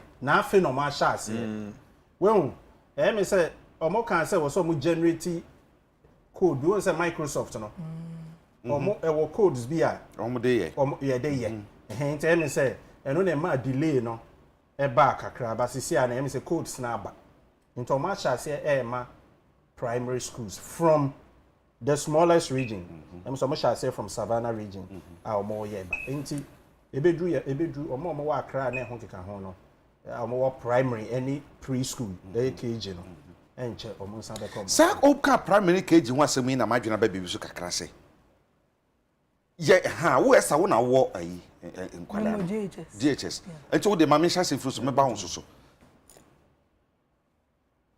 Yes, dan bia wo si a edan ne fapem no na be che dan na ho den. Sir pepe. Wo share yen primary education a. What say? And yet one. We are even violating the constitution. Article 22, 25. I can free compulsory universal basic education. Yeah, violate. Na me ya say me saka can be say politics na hard. Well, say politics ni nyina agina senior high school. Na politics ni free senior high school no quality no one say no na politics. Yeah. Quality quantity. Quality quantity obi say ma sha say o mi afi na me ba be sha say nta yes obia ehun say ma me grabbing that aspect no na me ye bibi because in kola no so enche omu be biom beto aba now so ba no preschool and say new educational reform na ba ye no and I introduce preschool e wo mampanyin ko for time and na enokra no na curriculum na ho akade ni ho but as we speak now no you will teach us some specialize in preschool education I know so ho nti se say wa bofra no di 4 years e was when in the school na ko start KG1 KG2 and sana wa ba primary na wa ko senior high school e ba no basic school a one textbook say ni ho no after the introduction of the new curriculum textbook say man won bio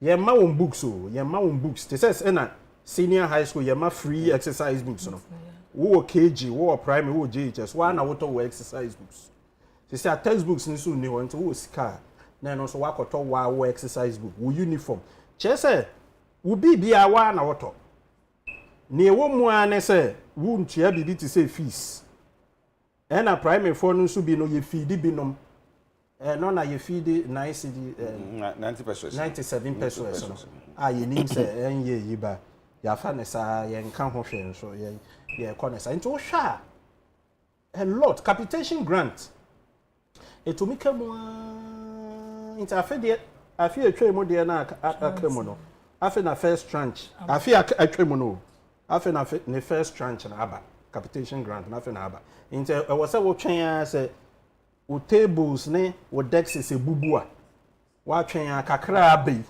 na wa piki bi na wa ma carpenter ni bi abebububu mu na into ni wo de beto teaching and learning resources kre bi ni ho into bano basic school na there from KG to junior high school there obrewum a teacher for no yebi we are lucky na wonya ICT lab fine na wo so wenya bi but schools do na wa kra ha no ICT labs kra omu ni bi me wo betumi akọ gan west ya be shock you say one school one class nkole go class no bro 100 Ya won kran ha. metumi a kira Esta bo mo dozo. Oye mo dos. Obi ka say we 60 kra na che say e won kran omo ka say omo ye 60 a na che say nipa no wa fa ni we bi Na tabio na seven na aka standard no che say enkwada dodo sen for one teacher at least at most 45 yes at most 45 but me na me ka say we dey corner go 100 we are lucky na your primary school e bi wo mo 2 teachers in a class ba wo baby wo okra no omo ujai because omo say omo ma 2 teachers so a teacher for no so e fa ho e can say o sese aye mi no nti o chena member wo bra nti dan say omo eja no ba ko ma ko na to me 78 nyira basic school asam na me ken nti omo ana moto omo uniform omo ana moto omo exercise omo to omo bibia capitation grant so emba feed no kwa ye feed omo mum bi no and na caterers no so cost strike no 97 Are we in crisis? We are in serious crisis. Yes. Very, very serious crisis. Now 3 years new curriculum 3 years ni na books in baya for basic school now so ye nam free education free SHS na ye ma exercise books na ye ma wo bi foundation na e was a woman ye strong and sana wa building on it no one neglect foundation no one neglect why in jeje and as I say I will concentrating on infinity so wuntumi yet if say so na what settle priorities no enko ni yie they say PTA so medwa they say em frɛ won PA yeah so munye din na meaning say there are some PTAs who have built almost 60 new classroom blocks bebre kwa ICT lab na ho keka ho PTAs na say em say all students na ye hu bi na ya ka PTA na hye ni nyina ye politics ntien e bibia Esther wo hono mudoso oh you mudoso but I think the average number no in a class yeah 45 yeah 45 say not munim say nipa nkwala 45 na set na one class for one teacher that's 180 monte yete yeka yete yehu yeka ho asem yeka ho asem nti me bi yehu aye hipo because I told you almost mu diobo uze ye group pempensu bi asa problems you know na bi no fi say ye normal say o say teacher ni handle 100 people normal say nkola abopi so but enye normal ye ka ho asem de bia obi the message say Asanko Model School at Asankragwa Western Region the least students in the class is 80. Oh you are so oh you are akwa say ye nim your priorities cry I say when you come to Ayensuano district as I speak we still have not received I say we still write lesson notes and lesson notes in notebooks. How?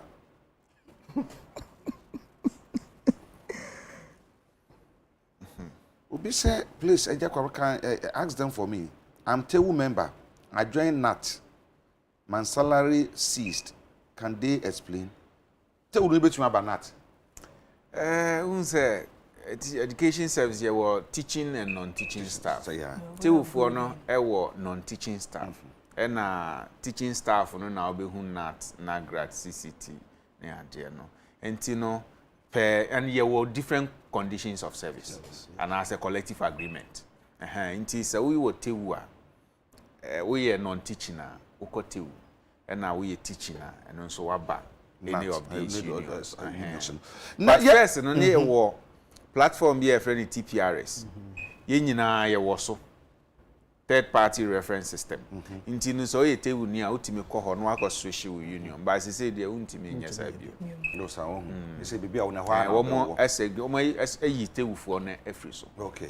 Inti say omo de omo ho and am so mo de mo ho. Yeah, cut the number of people work classroom na asefo yi no.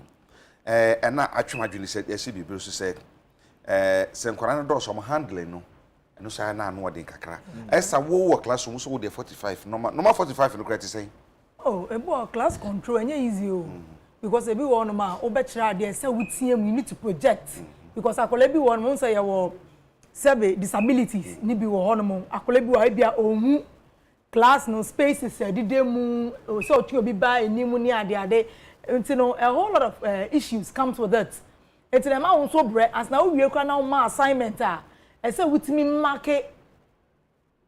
Na obewie no yawe na bia no is a scanning wo no ma na wunye bia odi bi de he to eduro no but e bi ni wona say kitwe bia he na obetimi say bi na odi bia den akokoto eduro no just a whole lot of issues and problems both classroom and even outside your course sports are the same thing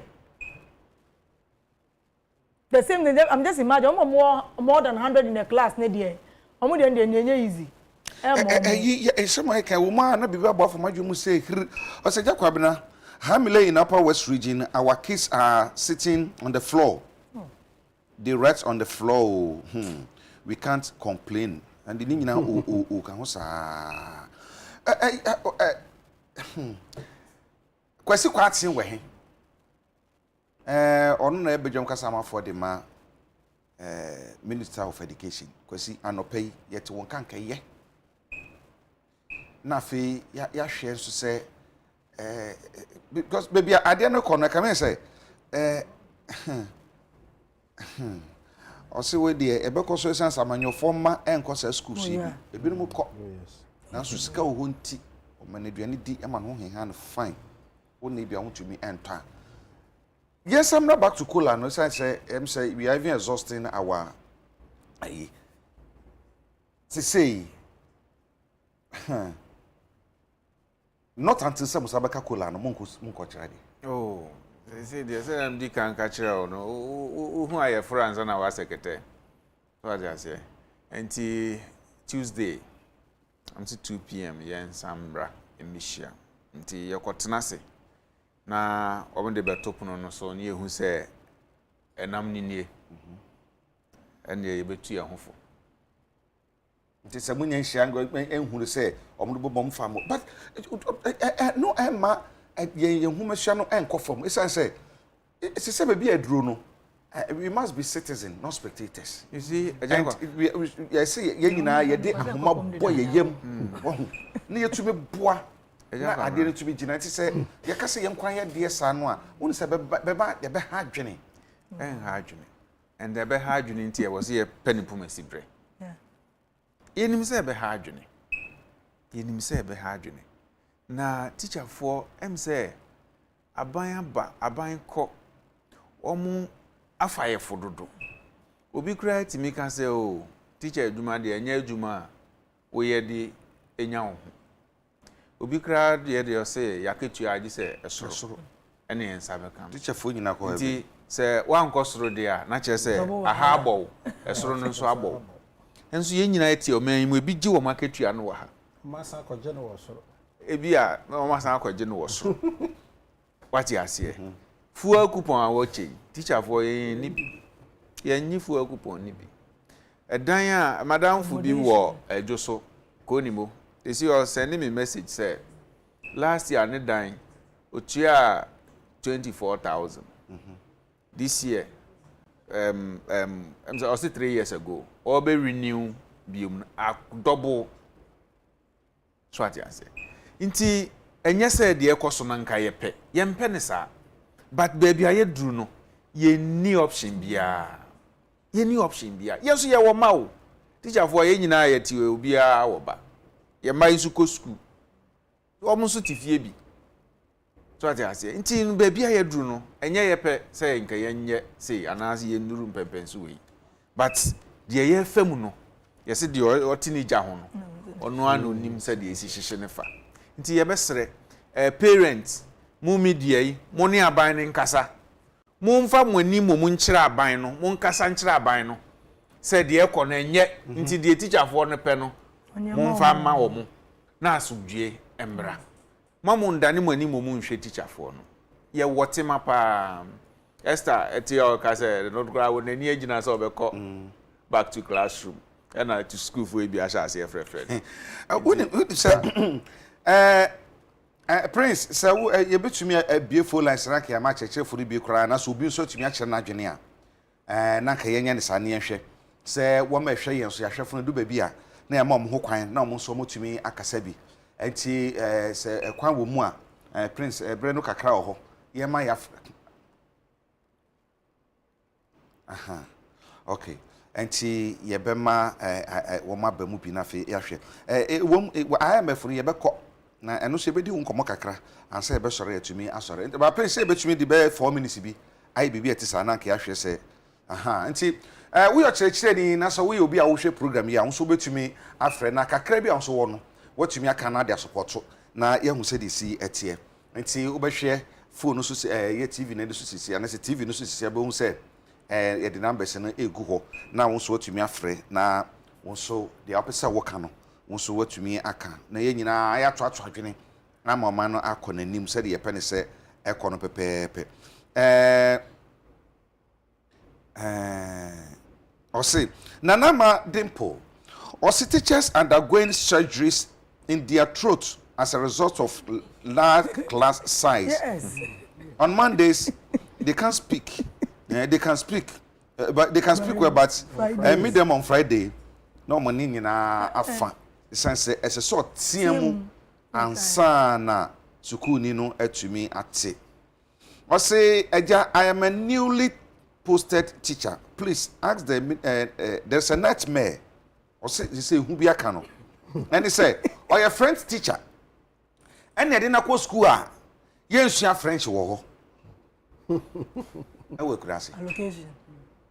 And he said, who do you know? Or your French teacher, and not your Crabiasi. And I didn't call a crash, a cranassin sono, Frenchy. Sava. And yes, yeah, in French, or we be a cranassin. A teacher for non-laws. So, my answer into to me and French. Into bachelor other subjects. Into near. Okay. Nientia what they call Hono or Musha. Ebia, instead of moving full capacity of teachers, or more like English, maths. Into wow corner, won't to make answer or French. There's a French knockout team. And it's not how you're day. Actually, near what you do what to one as a well, yeah, I shall for my any comaka. Nothing which young I am a Funku Comca, say any economies be and no should be Comaka teacher for hey. The sense is Casamani Eka, 3 times Casamani Eka. And okay, that's one match here. But good morning. Yes, sir. That's one Casa free here. The Casa free station. Yo, that's yo, it's you. That's why it's here. Why? That's one Casa. Me per more journalist for yeah, more teachers for me. Na more stress. Na abaya show me. Why? Because the customer in Colano on the say. On pata because Colano almost yashi, almost yashi. Almost prostitution. How much more? Yeah. I was saying, on mine, yeah, was saying, yes, sing Parana, and Parana, a generation that, you know. This year, I am over I thought now, in Kwabena or move in the camp, or mammy, and Miss Capa on the best show. So, on there, and now. Retentive memory of the year there are with the form with your Pamucho, journalist for your Pamucho, yes, Tremo, your Pamucho, yes, Tremo. Why? You what? Now I buy new and me shades of one in my why, yes, Pamucho. Bye bye. Mr. Medasi, what for your question, my what for your marching? My daughter, I'm also action. Yeah, that's it, it's you. A teacher for your above man. And the classroom is a Ghana at the professional Kutano at the value. Push teacher for ya and some are more Kenya. And now no actually went to me and soon, and now man to that and no. Politicians now can almost bet the beer on bed to do. Now, a teacher for Ghana ni a year, Juma, on balloon, Jumana, or yellow. Profession, I did good time say, when you are made that the bubble plano, or to Tunasi, on you tell a Japan regiment, not you rather do a channel and run all yet. Ever as well, who call baby a 2 corner, yes, I know you.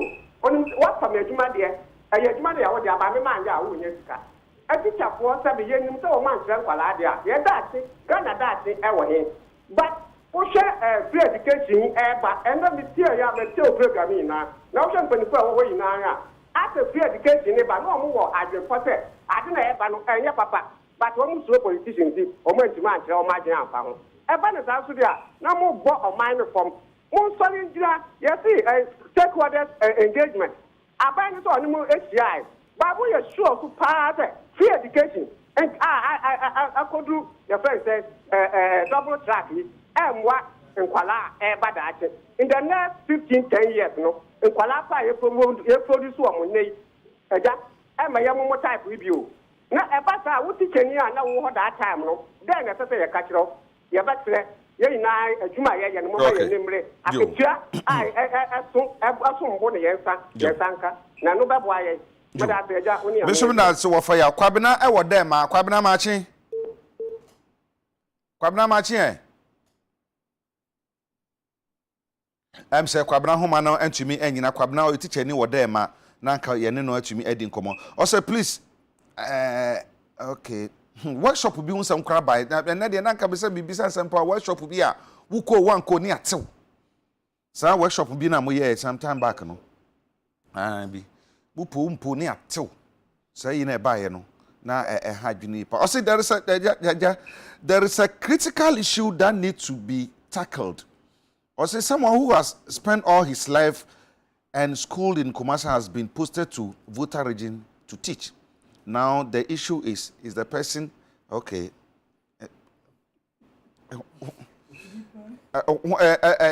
Mini abakwa manaso machi eh.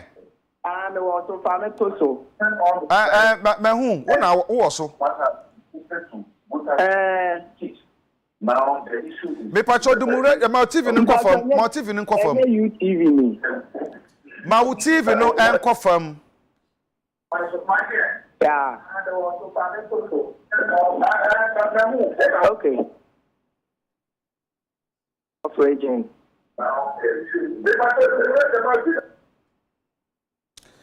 So for no ya ko fi machi eh.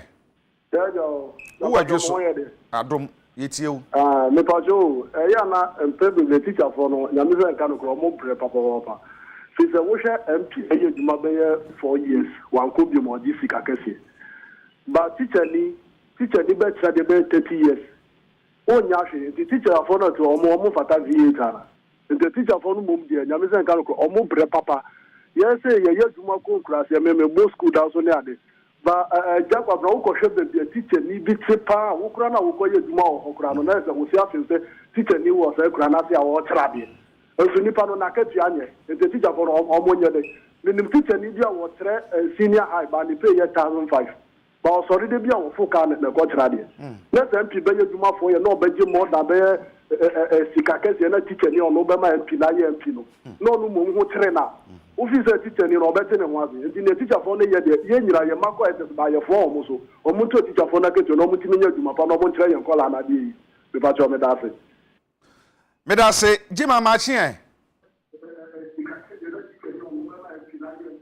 Jima machi.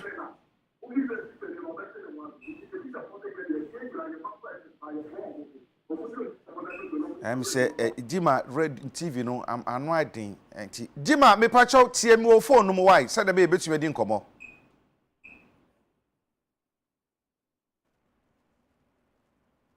Okay. Me pacho tie me e wo phone no mu wadaroma.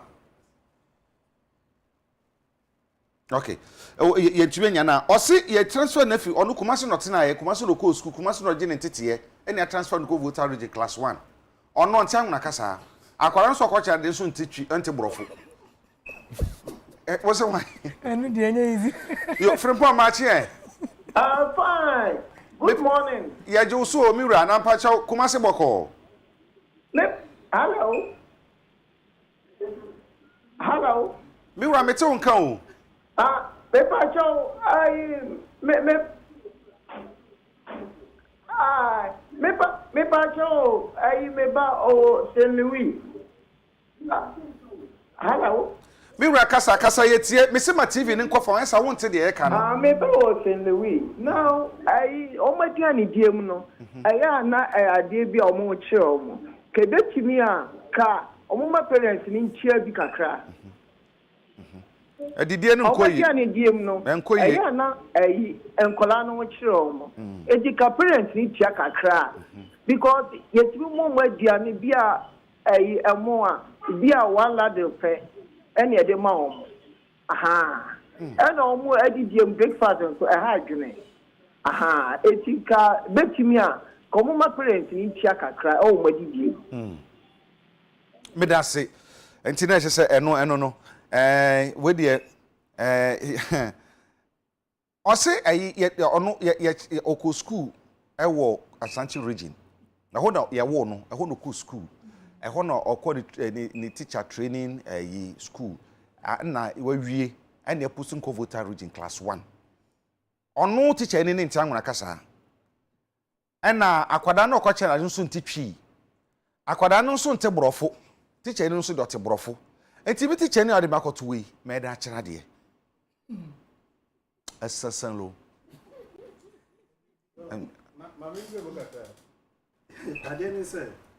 you'll be posted to where okay mami fa Bismarck kwachi moda na fie mfa freni si Bismarck ma chi Yenio, Agya, Kwabena. Bismarck yeti wa no pay.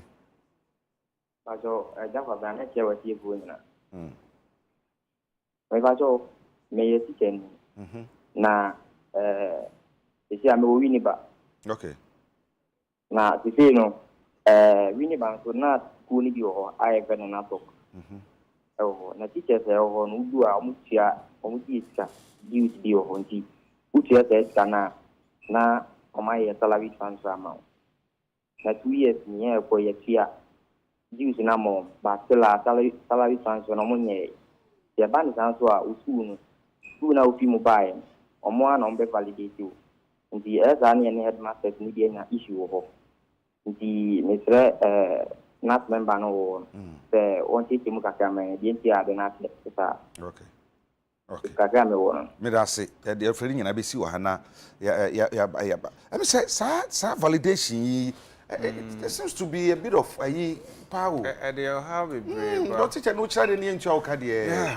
Yeah, and said the try to work aside and on say cost steady live with pay. Until I was saying the salary no if free the previous school na eco campus. Na no na transfer no course so. Ada homanati. Unse me can say GS a problem no be HR. We be call office na esum what to say. Krata ni be cry ira. Ne ade. Nti insem ni bebre but mesre o de onko de na office na e wo wini ba ho no omo de me number be ma no na on frame na ye nkasa ya me hwe kwan a na say na wona na e wo university ho campus ho no say last year omo was our problem no ye tu ho anamon na ye resolve ya wonim sa teacher fo a omo ko o se teacher ni ko workshop a no ma centuries council no sa na kese ye no mrenu mu no unza mi kan labor act section 10 was say employer na said there say o trainee teacher ni no so you teacher ni na worker was say ono employer no o trainee no san retraining no okay so as I say I ni say wo mo agigi ska incident na ese mu cheska dentra un say no ya licensed teachers na ya hye afibia no bo modern say we be call workshop ahodo na we dey account ho hye na ya ma points bi license no na kachi ka ho bata ho nti no ye ne aban na konhyehyɛ bi a o ma isika kakra bi na ye dey yesa workshop no enso bi asa enso bi asa na no na amanfo obi ehu se esan se ye gi sika kakra no nti no bon se no mo ne mpanifo obi a organize wo mo ho no mo afrefre teacher fo no mo aye no compose nti ya twere krata akoma NTC any directors no se sa workshop na enye compose opa na aye opa na oye ompa guy nti no se no dudu na e basa ape no mo atia ye nanso ne afre wo mo ni aka chiro mze enye compulsion se abaye ni atọ ye na tifo nso ye hihye normal ye dey organize workshop ni bi e ma teacher fo no free me ka say ye wosunyane ye ko tamale this weekend ni akwa ye bia ma omo e wo ho nti ye se de be ya omo ho be hen ma and ye ko IMF ye na IMF edi nkomo IMF ko ye nyina no ni nyina esikasem ya sunsun pe na so ni nyina esikasem ya nti na ke beka IMF asem na ye beka kakra bi na isima be ye aduonu bi eda anim yi yetuma edi sam komo na ye betie de ye hwe kwan se IMF e be firi mu ede aba esanse ye kan ya se bako a finance minister ka se aban aye flagship programs ahodo bi a free senior high ne ka ho no enya de a ye de ensa beka the free senior high will continue to be free senior high and from say any IMF kwa kokohia but so what tie nsam so e wa kire yi ene de ye ka wonsam yi ene ensam kura Charles for the abeya meaning say all is not well with the free senior high policy at all until say IMF what na so mu tie sansam nyina obra cheche for cost strike in the time ma ye ko IMF ya asem na ka kire yen ye wie san strike yi kura strike yi wie ye no Charles for so do mu de abe pi so say aduane ni ho the aduane ni one ye kan wasem nso no I can say it cut across baby a aduane wasem yi papa your free you say the boss 2 weeks also ma didi enye ebi akwada no so ko didi a the plate ko no ko dim na emo no yete atere ba ko a e do tum say ba makọ na akwada me the way I the chop am some me nti am akwada na didi mu no enhye dan ko yi akwada no so de anwinwi bi na wo school mu enti san man kete ya kan nyina bomu a aso ebetumi aka ahwe kwan se bibi betumi aba I am for be atum se fisini ame ye ntwamu ye betwamu ye ntwamu a okwan be so be fa ye betumi aye no na opani bia be come nsan che bia me ne bedi nkomo where is ye Dr. Edusa Kwade na nka britie mu no ye ni nkomo tew na fe na nka so bantam kakra na so no na adwuma dɔso enti dɔk ko ba bi kakra afi na aba wa ba be come nsa ofia nche bia no ye ne wono so ebitumi edi nkomo kakra nti se Prince Wadaroma se doctor ready di anke ne doctor ni nkomo kakra na fi ye nhwe na yenya obi akwa me pese anka otena mu bi pese doctor so tena mu bi nti se doctor kan IMF so ni nyama nyina awia na tichafo na ati ha say na tie nti be based on about flagship programs ahodo no planting for food and jobs one district one factory a teacher for teacher free senior high and also ya be enti no mama ye no specialist bi mresisi na fe ba ye Dr. Disa Nkomo no ye ba mo ntwen briefly. Hey, that's my girl. Daddy. Yes. Please, can you help me with my homework? No problem. Go on, okay? What is your favorite food? My favorite food? Yes. Aprepensa with koto, aka club, momone, smiling fish, and a kobe, and a bekwanya adia chiso. Okay. How do you prepare it? How do you prepare it? Preparing. Just for part the question we are mabuta kolazo milk. Cancel it and make it this way. Cancel it. This way chocolate drink. You ain't hearing this here. You need to prepare it. You can take it anytime, every day, everywhere. That's my girl. This way chocolate drink. Near we here needs to share. This advertisement. Your friend Mamma asked me, you make me fufu. Yet, estate and swallow true be at the crowd. Near fufu.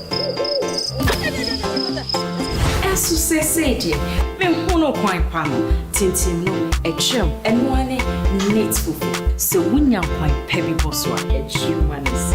Neat fufu is available in 3 different tastes: neat plantain, neat cocoyam, and neat yam. Neat fufu is well packaged and so easy to prepare. So whether plantain, cocoyam, or yam, same preparation. In just 5 minutes, your tasty fufu is ready. Under 5 minutes. Neat fufu se manum bet nabi we am grandpa big bosswa manesi the tasty da dana you manesi 5 minutes bet nabi you manesi. Neat fufu is so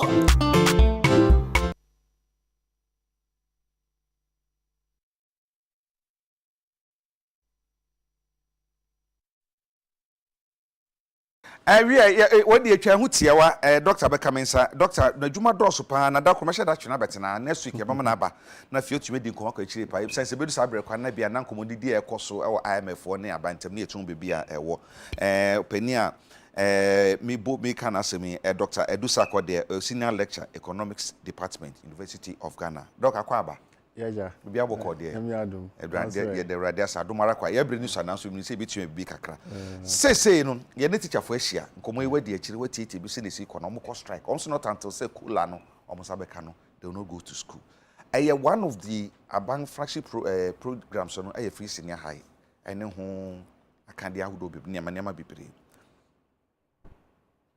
per se de sikasem sitie per se de education system na kwakoye per agitation asese achechefo ni nyina pagya sense upper west regional chance for the letter ba say aduane ni ho until Friday aduane amade a ani obi amefa ne makofi ani bibi etete sa what should we expect from IMF any about negotiation when it comes to our educational system? First of all, IMF ba mo ba no. Omo scare ba. Okay. Matisse bear between $1 billion to $3 billion. Okay. Ana omo ban su wi a enye omo ban nko na ye emfaso.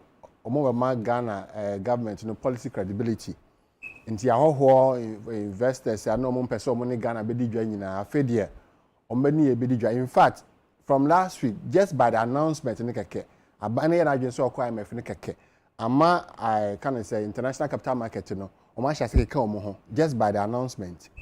Enti sa sika no ana bia abane nsa besom ana obetimi akọ capital market so akọ bosia ama ne nsa som. Ana IMF so omo pillar ba akọ ye fe no fiscal consolidation. And say ombema revenue no sika ye no omo ye man no be kosoro.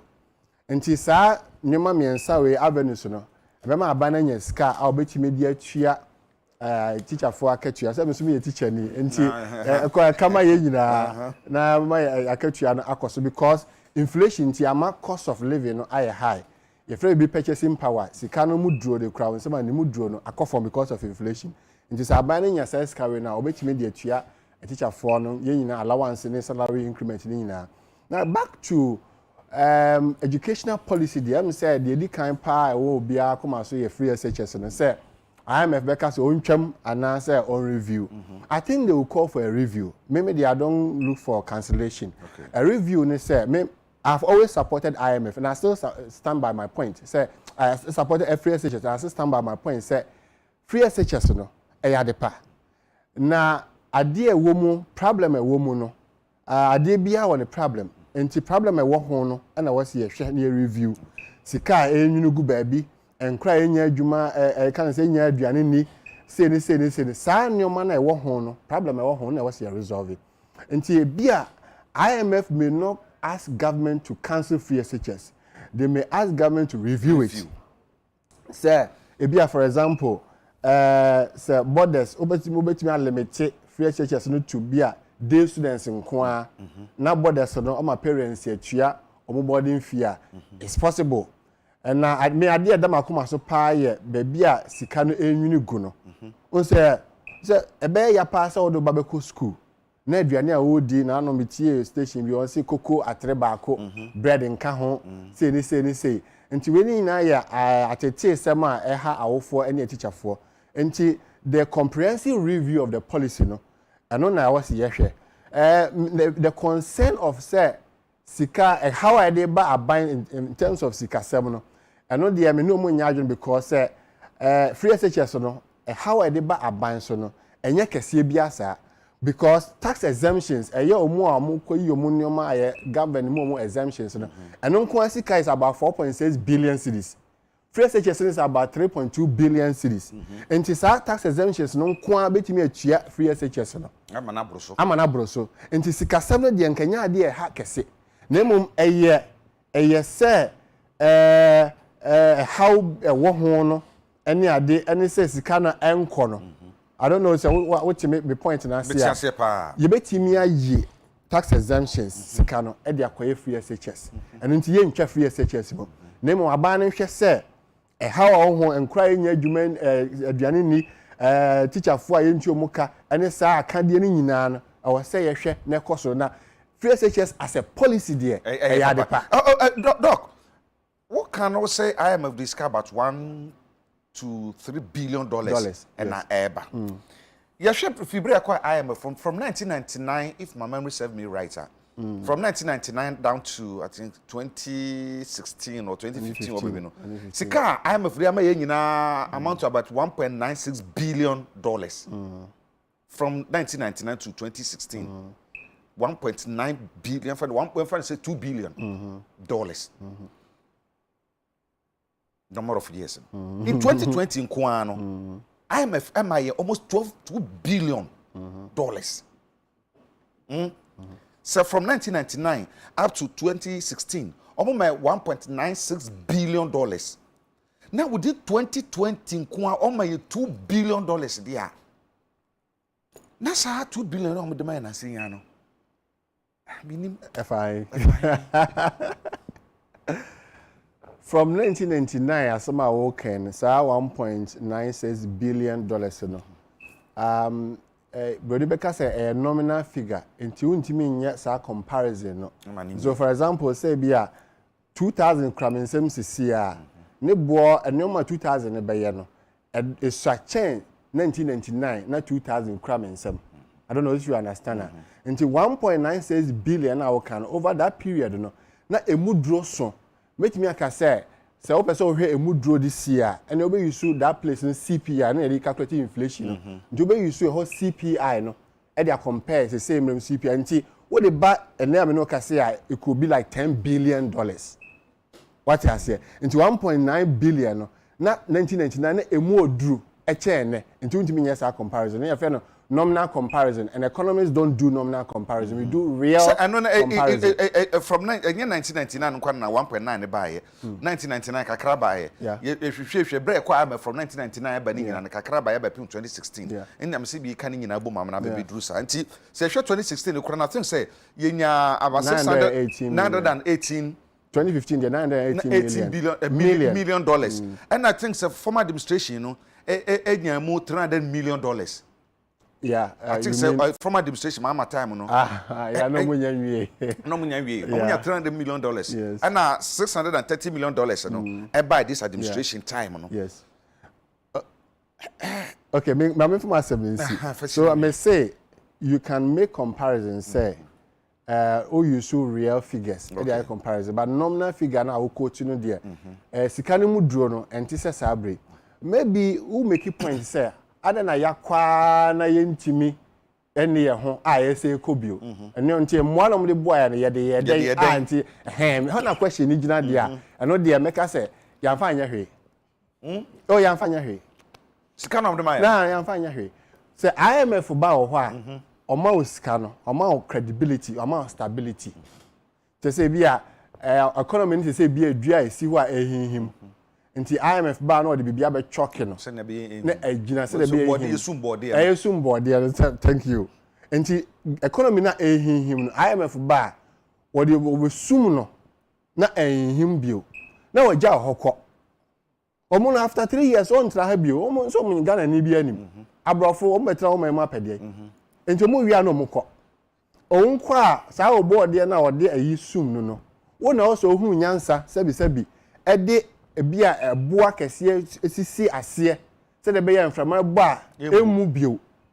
into the long term solution of this country no enye IMF for the demaye IMF for mechire se yenkoye kwan IMF mechire se yenye free SHS ana yenye nsuo ana yema nkane yengo so employment kranya IMF na be ka kire agrek nye IMF na be ka se yenye one day so one factory nye IMF na be ka se yenye agenda 111 nyum na be ka se yenye all they will give you a stability mama sa stability ni via omukọ omukrom do de be ye de etojewa enti obisa question bi ozu say sa 2 billion na omunya 2020 no so no ekofa say Ghana ye how no se de sobo no obo a ye de bebo nipa ana entities miensa our current challenge nipa miensa machemu 3 okay COVID the agina fa okay let nobody underestimate the effect of COVID. Yeah, impact of COVID, yeah. COVID yeah ku nipa quarantine any ade a school closure say teacher for ha private schools for teacher for more private school no munya sika yentuo muka hotels close here tourism industry let nobody underestimate the impact of COVID and to COVID how no Ghana how no COVID afa 1/3 okay ana Ukraine war no so no and also a wind that a blow we are seeing now this year buying by $62 per barrel crude oil. But because of war, na pay $150 per barrel.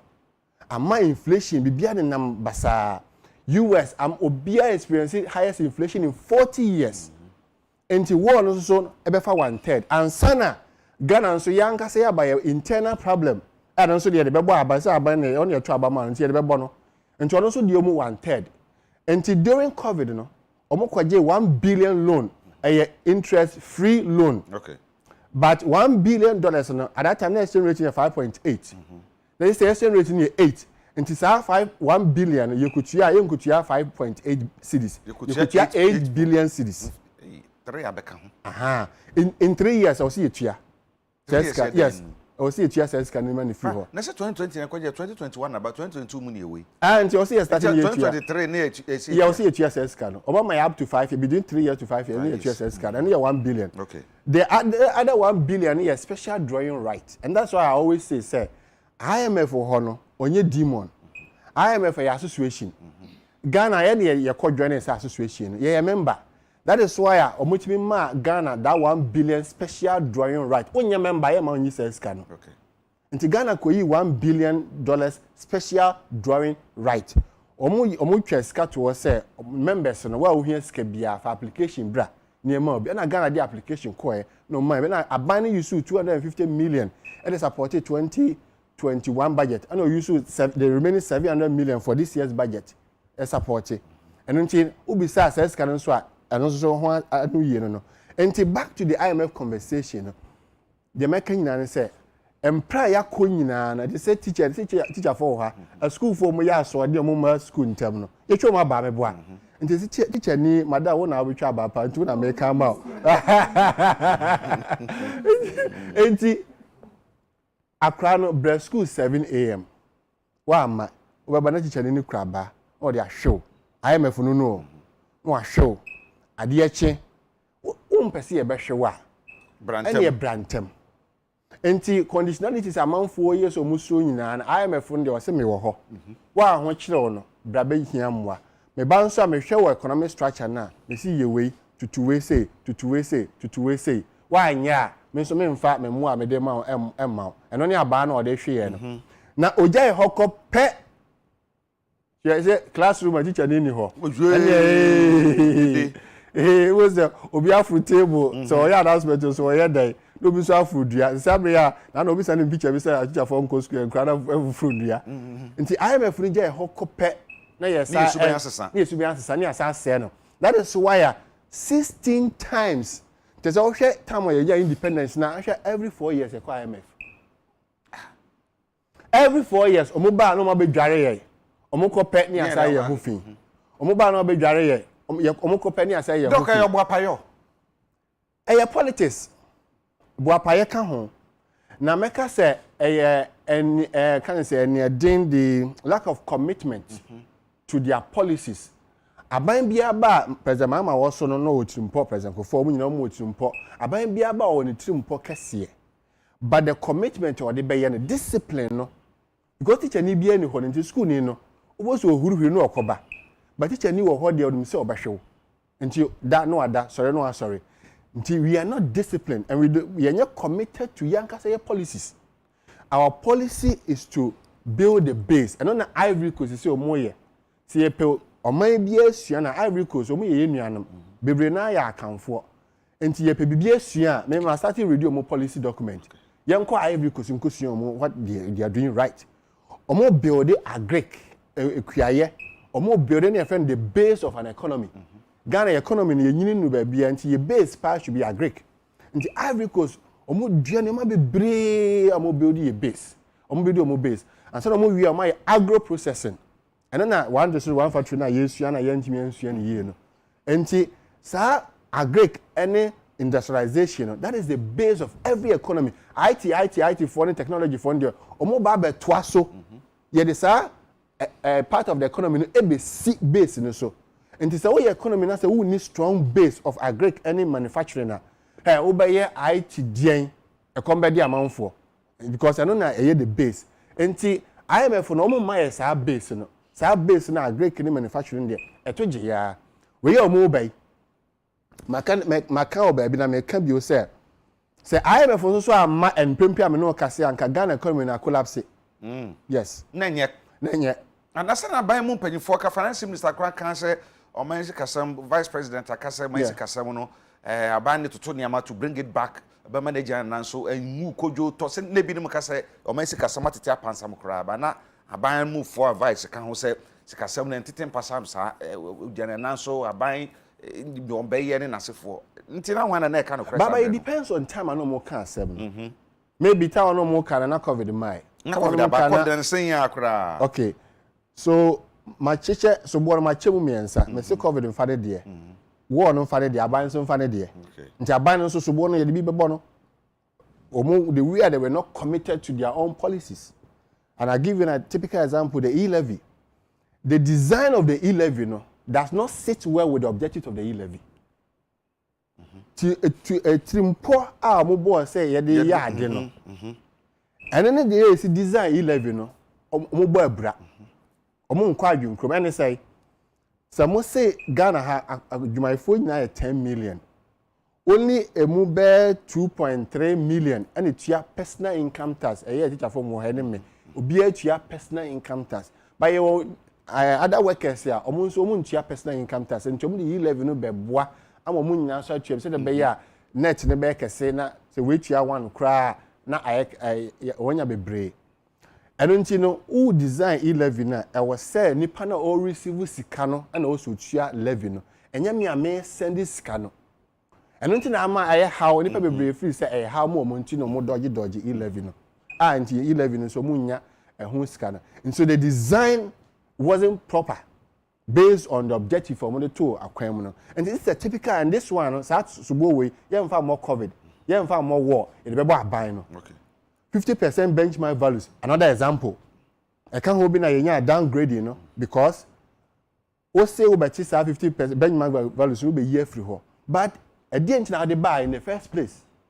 What the buy say, over take cost of imports and also so that by year you get increased volume of trade, volume of import, because a volume no cost a number of containers a cost say one crowd multiply by be 1 million containers here, your revenue be break. One a buyer lose revenue because volumes now cost and two I say lose revenue from the tax and all the total levies duty because what duty what loses our revenue import is also ama enti what lose enti these policies now any well thought through say sebio o man to mbo ase and design yie no esa how no ye mfa more covid ye mfa more war ye be bo aban no nti aban no die wo mu no na me ka say the economy no ye tibia e wo me sika sem no tibia no say IMF am so yas na nka ahwirato.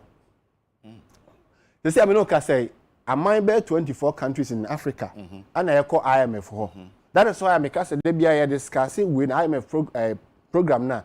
My rain fee say and from a be we are saying from a be bar e bobo aman bia COVID wo ho and a war no ho.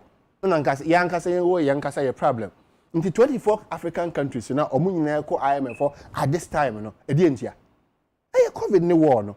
And I'm so dear mismanagement in Kaho. I don't want to use the word mismanagement because it has been over politicized. MPP and none of the campaign. Say NDC are mismanaging the man IMF. This year announcement NDC for so the warfare. So if I use that word there, it must sound like I'm standing with one of the political parties. But I'm saying, sir, instead of in place of mismanagement, I will use the lack of commitment to their own policies. The lack of commitment to their own policies. Say what the idea at two crimes say obey. Now one man and him rain share say obey. I don't know. Akosoro. Yama be behind politics. And let me use the e-levy as an example. E-levy and some no pay no. Man ti MPP ni MPB a waka say. Yemfa say. Ye nane ni say ne beye ana manti NDC ni MPB anso o ka se ye nane ni say ye mfa ni say ne beye eno ane se me position say ye me MPP ni me NDC ni enje mempene ye be pene mempene entokwa nko a ana sika nso de empe dede sika ni bia be ka kire o se sika mpe dede sika mpe rough anytime there's too much noise about the financial sector, about tax, about levy, about imports, the market will react. Market, we will always react. That is why I'm a point in say, see a design policy biana abandon tonable. Now when you shemu, I find research. Now when you're modeling economics, you're modeling. Bank of Ghana, none of the determine interest rate near you. You find modeling and that calibration. Omonto mbo ase no monye bia 3 months kra no mo ye mo yesa oh sorry nti 11 ye ne see ebe but as omoda sorry ya mo pentem na me blame wo because what about man 4 years nti wanye bibia o promises obeye wo kwan no wa nye sa kwan na the next election on to man ntomo so mo pentem nti sa the interplay of politics and so mo pro mo ho aya ade no eno ane ye haw na dede no doso politics aban de ban dede no doso chen the real implementation nti sa o mismanagement no my answer me dia ma no yes say be say obanyansa for you bulu be na so ya kana say me nko use the word mismanagement na no so that so for kokoba enti wo share bibia ye koi ni bibia kokodi emfa ne say sa I am afraid of what can send back could be woman. Next week, Babawati. Mate. I would make my dick come. I share for me now. You to some friends say next week, Obeba. Now, Fiena Quine discussing a pa. What can say, me say, before Shakwan say, you been a Yankasa, yet towards ye. The bit you man, cost on it to me a boama. Is customer to me. A 2 sooner. I mean, sing. Ye levy. Nti se ba ko ana e wo ho ne se e levy or IMF na ye two other e levy or IMF say e levy na fairly and na e levy no wo ho say apan ono a wan ko so amafam and na fe IMF aba ye betumi anya internal generator revenue e hwe kwanse se betumi aka no a be ma ye sika se betumi agina pay the support kakra World Bank de be ma ye a lot IMF a lot bebre. So let me pick the conversation from this side. Ye hwehwemu you show who say you really happy Ghana really happy 2006 no e bani na no the rate ya internal revenue no I mean use the word internal revenue no adwane no speed ya adwane no e less than rate ya bosia bo no adwane until the rate of growth of revenue no has always been less than the rate of growth of the debt stock until any say abaya ba after hepic ni nyina omo ani anko etwogye no ho omo bosia bo no ye omo de omo bo bosia hwe se ye wie hepic na Ghana ka nyina ye 5 billion 5 billion and then no ka say is close to 400 billion Ghana cedis enti eno no ni ye problem a ya tana ho sa after hepic no abesi sabre the IMF wo ba no on say one, amount stability. Two, if it be fiscal consolidation. And it said the difference between revenue and expenditure no obema na moa. Say unnim tra ho ade so bebre. Na de bia me can say the gap no between acquire that revenue sika no and the yedi no. Yen close see you close na. E be say yen for expenditure na mra for. When I say I am not a student of bringing now expenditure. You can talk about prudent management. But maybe the biama Mrs. Yekosi no say yen pega revenue no enko so because say oka say yenya revenue nti yen kati expenditure ene ye okwan no onye yenya nsuo nom enkane na ebeko dumso wo ha na fon. That is why I'm not a student of expenditure cut. I'm a student of raise the revenue. Okay. Pescano. Pescano wia ubedi ubedi zese ube yusu aye kwai ube yusu aye nsuo ube yusu as school dan na omo closes that omo boy me yesi closes a gap na budget deficit no account for 48.6% of the public debt. Until the more we close the gap between revenue and expenditure no na the more budget deficit so no equal form no na bosia bono so equal form. Okay. Because they accounted for 48%. And the exchange rate also accounted for 28% of the public debt. Between 2006 and 2019, exchange rate effect no kwa ebo abanika 61 billion cedis wey nye physical cash o. Eye cedi no edge na ho no enko na abo omanika 61 billion cedis. Ghana cedis asa na make nye old cedis.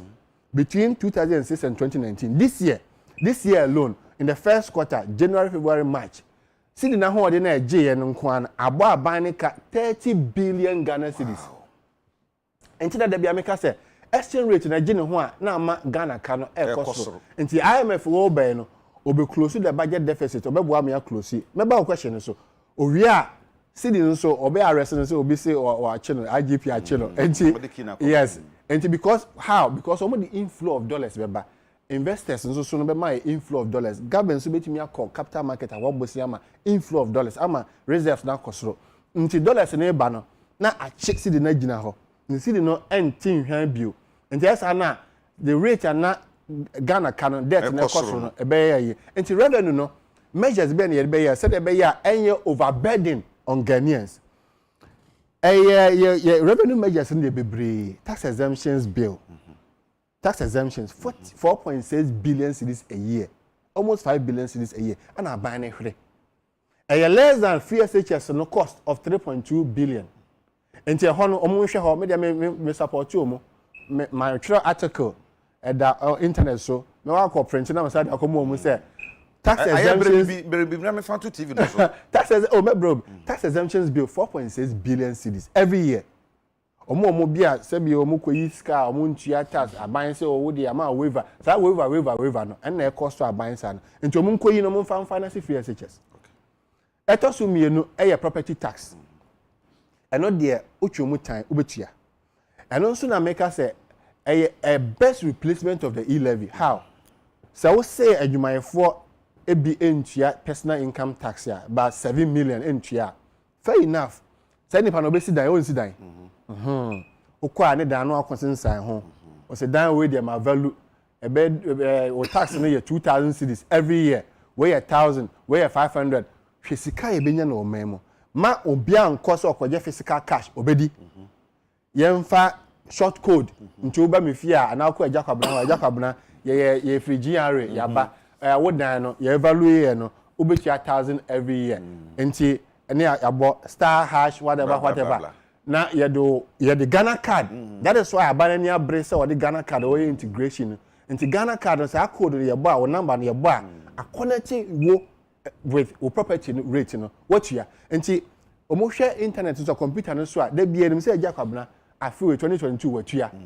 sa akodi ontua enti mun koyere no wote ayi ho yenu ufie ko Ghana card nso address nyina wom o fingerprint wom untimi nyane enti property rate is the way forward now is the way forward the longest solution to our revenue mobilization is extractive sector eno nye IMF nde omuntimi nka hwe nkyere ya na o se ye ade ne extractive sector minerals and agudi abo kind of ade ye gya gold, diamond, bauxite, manganese.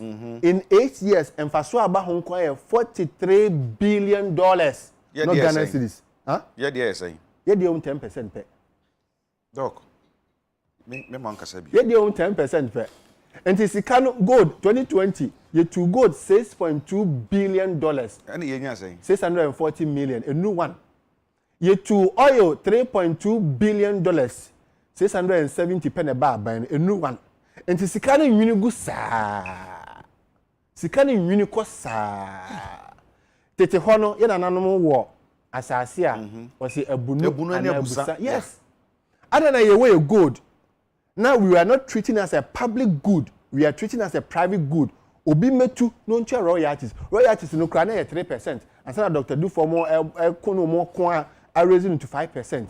It's an insult to our economy. Sister, me I didn't media no. It's an insult to us. Jani bibia media don't know aye no. Ade olonka mienu a ono de olonka ba ne fa ko. No ono ama bibikiti bi keke. Debi. Okọ Norway untimi nya ne sa. O de Norway ne Saudi Arabia kwa do mu ye kura kese. Ye nua ye o Botswana. Botswana hey. You can't go and do that. Botswana omo command 58%. They be ba bia 58% omo share. 50 imagine say between 2011 and 2018 that 8-year period now and for so we call the economists they calculate you you calculate you so nka accountant na calculate ya and kobenya more than 43 billion because the what we call the opportunity cost of capital can cost no $43 billion in 8 years say Ghana buying mu half crowd which is 20 billion and kaya mo bosia bio do you know why because bosia ya bo capital market ni nyina Eurobond market ni nyina is about 15 billion. Since 2007, Honorable Ban Radio of Blessed Memory most started call Eurobond market. No, basi na me no kase basi President Mahama and President Kofi Abresui.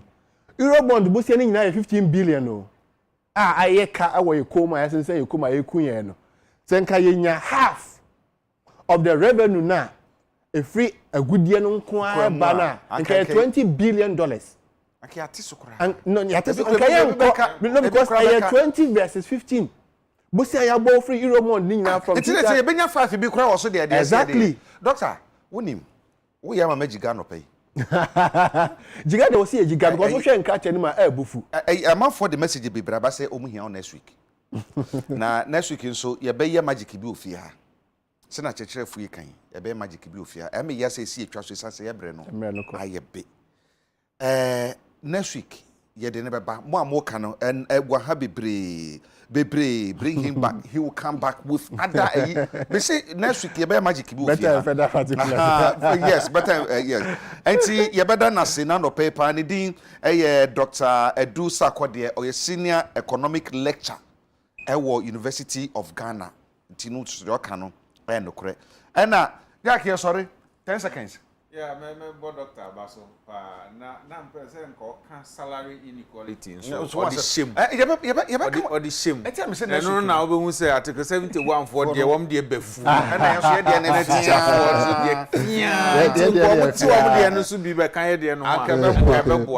next week about I will 30 seconds. You mentioned American Ghana had yes. Madam Pedro say ebinti kura animal kingdom nti e was so mo hwe aketua no no mo ye hu bi na a teacher for so mo nya rehwemu wo mo leadership no bibi papa enam kwan so ba yenji kolai na conditions of service next year be call for renegotiation na niam papa enam kwan so eba sister yeah met your Presbyterian Women's College of Education for 2009 almost share me. Okay. Now makacha buying to say am I my politics na NDD adum too much. Na betimi aboa ma mputu aba Ghana na oncho say be because ye na one Ghana no ebi ni bibia bi mu. That's say ewura kasa yi o ye teacher ni na wa ben pa wa de chiremu na no so de pefra na Esther Ado. I won said the photo crom the way no say me ko me pe nti Esther me da say na Adukwe Ayikwe Awule onu ye communication director Edema coalition of concerned teachers onu so na owachire na de bi bone won minum say ofia okokofu playing say den and me wo Azikban onu ye director no ye head of salaries and conditions I want na titi no aketwa ho sam no o ye brutal pa ne ba kra sanko school to fie oba command beska na me so mako command beska sana fie da doctor so so nya abre ba ye ene dia me dey twa to na me dey asore so no ene say Ghana belongs to you and I eye me no ye dia it is yanka se yantumi akekere man na aho oba kekere man o kekere man ye so o mo kekere sa de pe no se do mo pe no ene oba kekere no ye mane masa so da ene honorable Ansan Labi former assemblyman abonse akuapem akora nto yete o choir master o singing band Presbyterian Church of Ghana Salvation Congregation my 7 Achimota ene wawoda enti ura Ansan Labi we abonse akuapem nkane assemblyman na so choir master edema presbyter asafo a my 7 no Salvation Congregation no ene wawoda enti happy birthday ena mede emau na mini ababa kubi yeti na meti ne kache so no so hwe me ewo tema eye clinic nti eye clinic fo nyina no pe machi ena tema general hospital fo nyina so be mamo achi ene anopai midin de Agya Kwabena producing team no Prince Obimpe ena hwan ka Randy Edi Okito Isaac Macho ena fi Kevin Emma Fati Al-Hassan ena kantanka no ha yewe hu aha ena me nuanom kramofo a yedi elder futili no ida ada ma munyina bade karsada na mo amafa emo amma no muhumia munyane adondo mo ya da sade ebehia yakramo